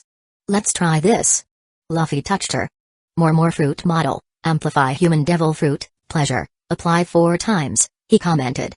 "Ah!" the woman quickly exclaimed uncontrollably, feeling an explosion of pleasure. "I have to be careful with this, otherwise they might get used to it just like that." Luffy couldn't help but murmur as he watched the woman scream throughout the cabin and sit on Luffy now as if her life depended on it. Luffy had increased the powers of his more fruit model, amplify human devil fruit, as soon as she returned. He didn't have the peak of it to increase something 400 times like he did in Maniford. Or even she fully recovered, but he managed to unlock many other areas that his fruit could act on. One of them was the senses. Sex had gone to another level when he used this, but he limited its use so no one would depend only on that. After all, it could be almost like a drug. Luffy finally left the cabin 30 minutes later, while Monet was in a makeshift bed by Luffy sleeping with a small smile. "Well, looks like we're arriving. Time to return Laboon," Luffy spoke as the whale was now alone next to the ship. After reducing its size and her returning to the ship, the surface continued to approach. "That?" Luffy murmured, and Usopp was also surprised by this, while the others with slightly lesser observation haki quickly also realized. Luffy wasted no time scanning the force that was waiting for them on the surface. "Prepare for battle," he exclaimed, and this immediately caught everyone's attention. Even those with mediocre observation haki and feeling nothing, quickly prepared for battle as their captain said, while all the members grabbed their weapons waiting for the ship to emerge. The surface was finally reached as the ship jumped up from the water, with the coating bursting and with the storm still happening. Everyone saw the 200 world government ships waiting for them like a barrier to prevent them from continuing to navigate the waters of the New World. Chapter 381, Reception of the New World. 02. The sea formed a wave next to the Black Pearl, emerging from the water as it burst into the sea on the other side. The ship finally emerged completely from the bottom of the sea as it entered the chaotic scene of the New World. Its flag soon appeared to all 200 government ships while the pirates had the same view with thunder exploding everywhere. The Jolly Roger of the Straw Hats was impossible not to recognize as soon as it appeared there in front of the government ships, while the ship's coating burst. All the Straw Hats looked at that scene at this moment, while Luffy calmly walked across the deck while the rain continued to drip on its wood. Luffy let out a light whistle as he approached the front of the ship amidst that chaotic sea, looking surprised at the line. "Well, this is a bit unexpected," Luffy murmured. "What is this? 200 warships are in front of us," Usopp exclaimed in shock. "Ah, help!" Chopper followed Usopp as he screamed and ran through the ship. "Captain!" Bippo exclaimed. "Nay. This is bad," Haki murmured with a frown. "What are we going to do? We should get out of here immediately," Perona exclaimed. "I'm all regretful, even though I don't have skin or fur for it." "Yo-oh-oh. Can you stop that?" Nami exclaimed, giving a kick to Brooke, as she approached Luffy. Luffy, what should we do? She asked for guidance, quickly seeing the situation a bit bad for them. Vivi, Rebecca, and Yuta were somewhat afraid too, along with the animals, while the other crew members seemed calmer, looking with interest at the astronomical number of ships the government sent. Should we start attacking them, Captain? Zoro said before Luffy responded to Nami, as he prepared his sword for combat. Look, it seems the government is here to welcome us. So let's give them a nice response. Luffy commented with a smile. So many ships. I've never seen anything like it. Lucy exclaimed, looking forward with interest. I didn't know the government would be so quick to board us. Lami commented as she moved to a corner of the ship. I hope you're not scared, because they're just some ships. Raja said, lighting a cigarette. Lami looked at her mockingly. Why would I be scared of that? But don't forget the pacifistas. Unless you're scared to face them. She replied with a sarcastic tone. While only the Straw Hats continued chatting among themselves on their ship, the government agents looked at the ship and quickly began issuing orders. It seems they are finally here. The agent commented, looking forward. What are the orders? The other agents asked. Inform the government that they are here. The agent spoke as the others beside him quickly nodded. It was at that moment that a movement began behind them, as everyone looked to that side immediately, seeing the huge shadows beginning to move. The pacifistas seemed to finally make their move, as their eyes began to glow. Identified, Straw Hat Pirates. Group with bounty over 18 billion. Danger level, total threat, must be eliminated at all costs. The pacifistas continued identifying as the sound of the machines resonated through the ship. All 400 pacifistas quickly began to move on all ships. Target spotted. Begin to attack. Repeat, begin to attack. They exclaimed, as everyone began to activate their hyper thrusters on their legs, starting to fly while generating flames from their souls. My lord. One of the agents approached their leader and murmured. The man from Cypher Pole 0 agent nodded at that. Go, point all the cannons at that ship. Let's destroy them in one attack and eliminate this threat once and for all. He gave the order. Quickly, all the Buster Call's cannons began to aim at the Black Pearl. This made Luffy raise an eyebrow on the ship, as he saw all the cannons beginning to point at them. Not only that, but numerous light arrows began to fly into the sky, as all the pacifistas began to fly. It seems the pacifistas have been upgraded. Luffy commented, seeing the sky begin to light up, as before these machines could not fly. The crew members seemed a bit worried about this, while others went into total despair. Luffy, this isn't just any pacifista. So many. Yamato murmured as he approached. Wait, Luffy. Are you thinking? Bonnie tried to argue, not wanting them to fight those things that looked like her father. Bonnie, I've already talked to you about this. At some point we would fight these things. Remember, they are not your father. Either we destroy them, or they will destroy us. Luffy tried to reason with the girl, who lowered her head upon hearing this. Prepare for battle, everyone. Luffy gave the order, as the sky began to fill with 400 machines and the cannons on top of them. At that moment, all the cannons began to prepare to launch attacks immediately, pointing from the ships towards the pirate ship, while all the pacifistas raised their hands, making the sky illuminate with lasers being prepared to be fired in their direction. Hey, isn't this dangerous? Usopp shouted in some despair. Maybe. Luffy said. But we can easily handle this. He spoke, walking up to the deck. Let me stop this attack. Luffy gave his order confidently. And despite the fear of some, everyone nodded, fully trusting the words of their captain, even though they were curious about what their captain would do to stop an attack that could destroy entire islands. Prepare to launch the attacks. The agents on the government ships then began to shout among the agents through the warships, preparing to launch an attack that could destroy 2 or 3 islands at the same time at that moment. The agent just watched as they were almost ready to launch, with the cannons increasingly heated and the sky lit up with all the pacifistas. It's time to destroy this group for the good of the world government. Let's clear this group from the world once and for all and end this enemy of the world government. The Cypher Pole 0 agent exclaimed and raised his hand, preparing to give the order. The scene moved to the ships preparing, then to the pacifistas, ending with Luffy jumping on the deck as he crossed his arms in front of the threat. The cannons were about to explode at this moment.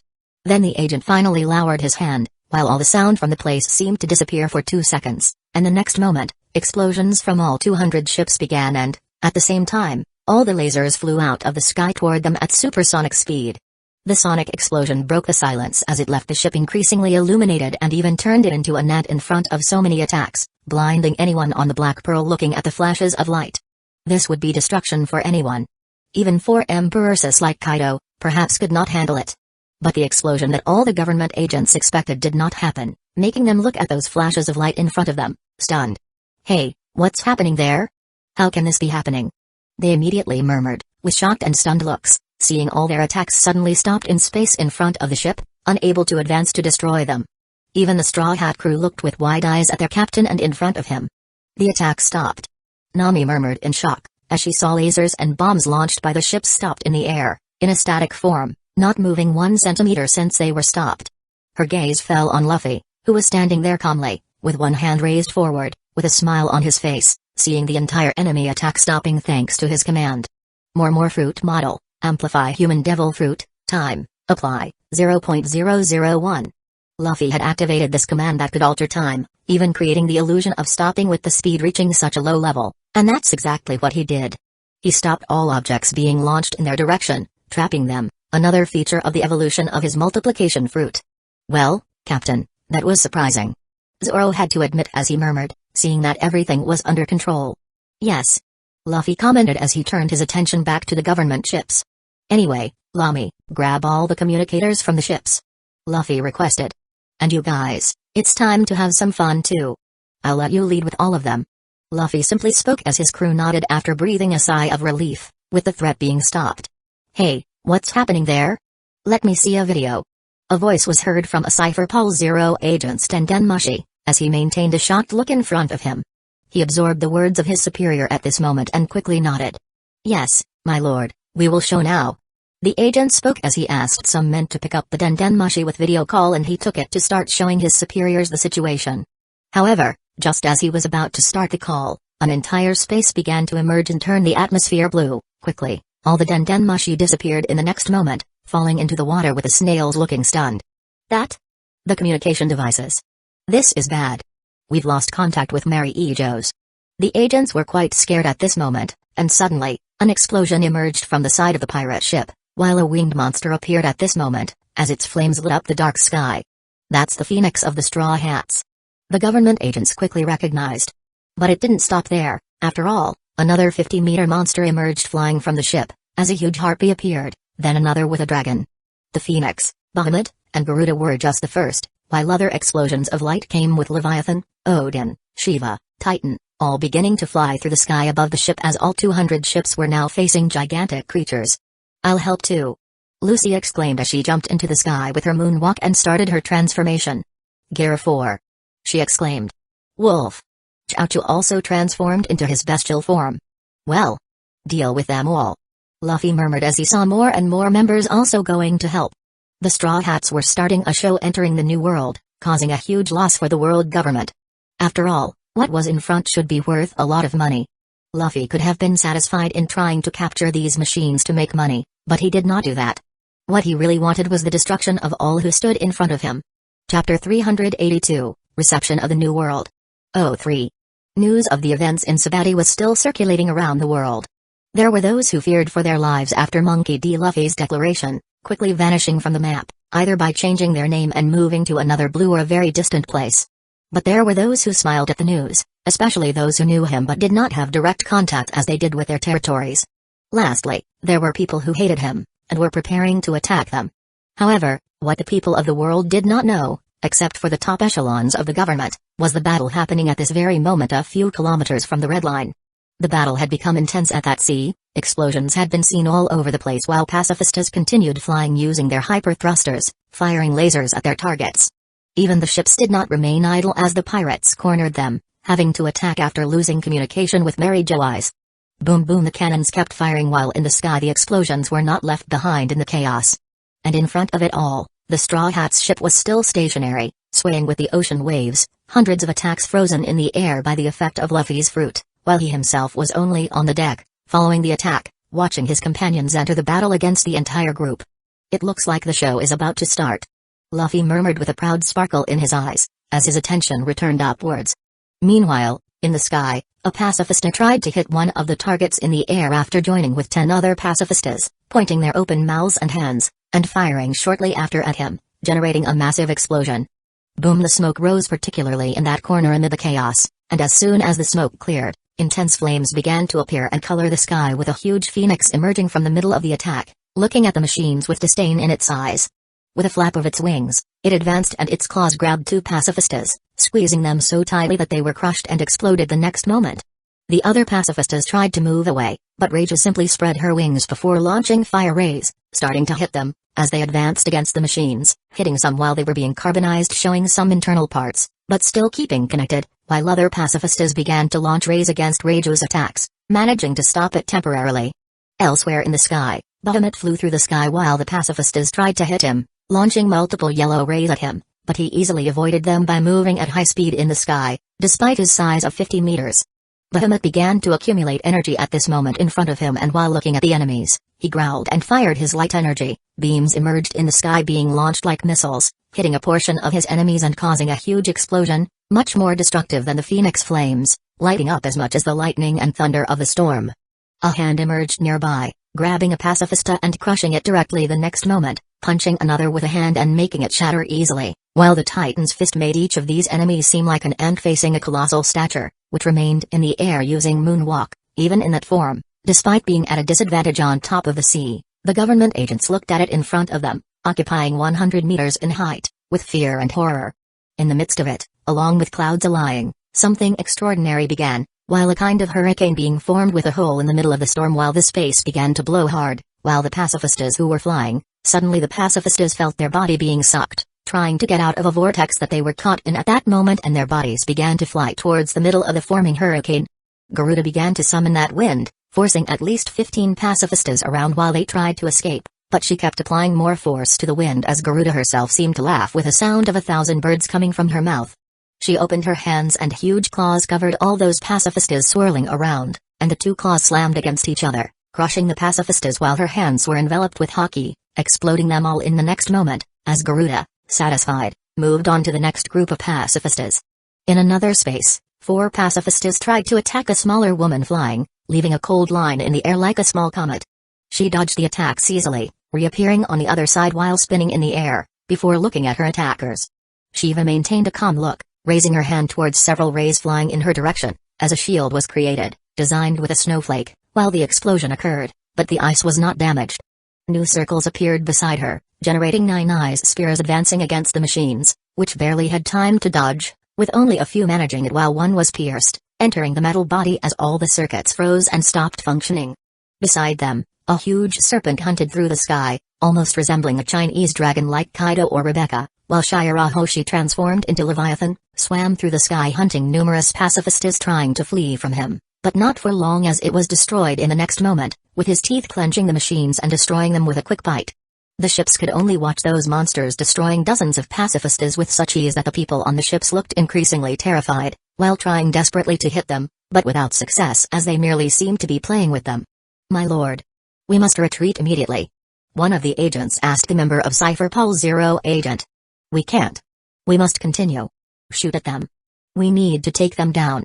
The member of Cypher Pulse 0 agent gave the order, though he no longer seemed as confident as before. The other agents were having a tough time, as they looked at their boss with some despair. After all, they saw that chaos and wondered how they could possibly defeat those monsters. Lightning. It was at that moment that their gaze fell on a huge shadow emerging on another side in the middle of the storm, as another lightning bolt struck and the shadow appeared again. "What is that?" "It's huge." The agents began to swallow hard as another lightning bolt appeared and revealed the monster stationary in the sky in front of the ships, while a knight was shown riding a horse with a huge black sword in his hand. "Hey, that is. It's that thing that appeared in Maniford." They pointed, with a bad feeling, while Odin was there standing without even caring about the pacifistas like the other crew members. Odin began to lift his sword at this moment as it started to glow in darkness with crimson tones, with another lightning showing Zoro transformed, ready to launch his attack. Is he going to attack us? We're in the line of fire. What does he plan to do from that distance? They didn't have time to exclaim properly, for in the next moment, the knight lowered the blade and a huge slash swept through the air, with black and red light, the slash flying towards the fleet, slicing the sea and destroying half a dozen warships with its size. The agents could only scream as they were totally destroyed, but beyond the destruction of the ships, what came next left everyone shocked. The slash left a mark on the sea as it opened with this cut, and the logic was that the sea would close to return to level, but this did not happen in the next seconds, while the walls of the sea stayed open as if the sea had become a waterfall. What is that? That shouldn't be real. The ship. It's being sucked in. Turn the ship, We're about to fall into the abyss. The agents screamed in desperation. All the surrounding ships began to be sucked in as the sea continued to be pulled towards that line opened by Odin's sword. Help. The agents tried to seek help, but most could do nothing but watch the ship being destroyed. Those who had access to moonwalk quickly began to leave the ships, flying through the sky. Damn. This is really powerful. Zoro could destroy the entire fleet if he tried to attack from the side. Luffy murmured as he stood on the prow of the Black Pearl. Nay. What is that? Ecchi seemed as stunned as everyone else. Zoro can cut the sea. Chopper exclaimed. This is really incredible, Captain. Bippo could not help but exclaim in shock. What kind of attack is that? Yuta was also surprised on the ship. Sharky. Megalo seemed excited. Crew was a bit scared by the chaos. Laboon seemed to be cheering. Besides them, those who were on the Black Pearl included Domino, Monet, Perona, Bonnie, Frank, with almost all the animals and Luffy. The view in front of them continued as more and more government ships were falling into the precipice created by Odin. So this is the power of the Econs. They are all so powerful. Jinbai approached Luffy, looking forward with admiration. Luffy nodded with all the explosions and titanic attacks. Yes, you're right, but it's not just the Econ users there are others fighting too. He spoke as other people flew through the sky at high speed at this moment. A huge shadow emerged in the sky with lightning, while Chaochu, the Straw Hat's dog, transformed into Cerberus and began to launch lightning, ice, and fire at the pacifistas here and there. Lamy reappeared through space while his room covered the entire sea, beginning to destroy pacifistas without much effort, making clean cuts, while seeming to compete in destruction with Reiju in her phoenix form. Lucy had transformed into her balloon form with Gear Forth and began to devastate all the pacifistas she encountered on her way, with none of them able to handle her. Yamato also entered her giant wolf form, similar in size to Cerberus, as she froze the sea and advanced towards the ships, launching attacks that froze them and destroyed them the next moment, as they were pierced by shards of ice. Even Robin was in the middle of the fight, flapping wings created by her devil fruit and advancing, punching the machines with hockey in each blow, exploding one pacifista at a time. The same could be said of Nojiko, who advanced through the sky, punching a pacifista, while they exploded without resistance with the power of the bomb fruit. Vivi was also involved, unleashing her wind power and blasting pacifistas with hockey. She also specialized in the shear. Even Rebecca, with her skin all pink in scales, joined the fight. In her phase 1 form of her zone, she slashed with her medieval sword each machine within her reach with hockey and her super strength from training and her fruit.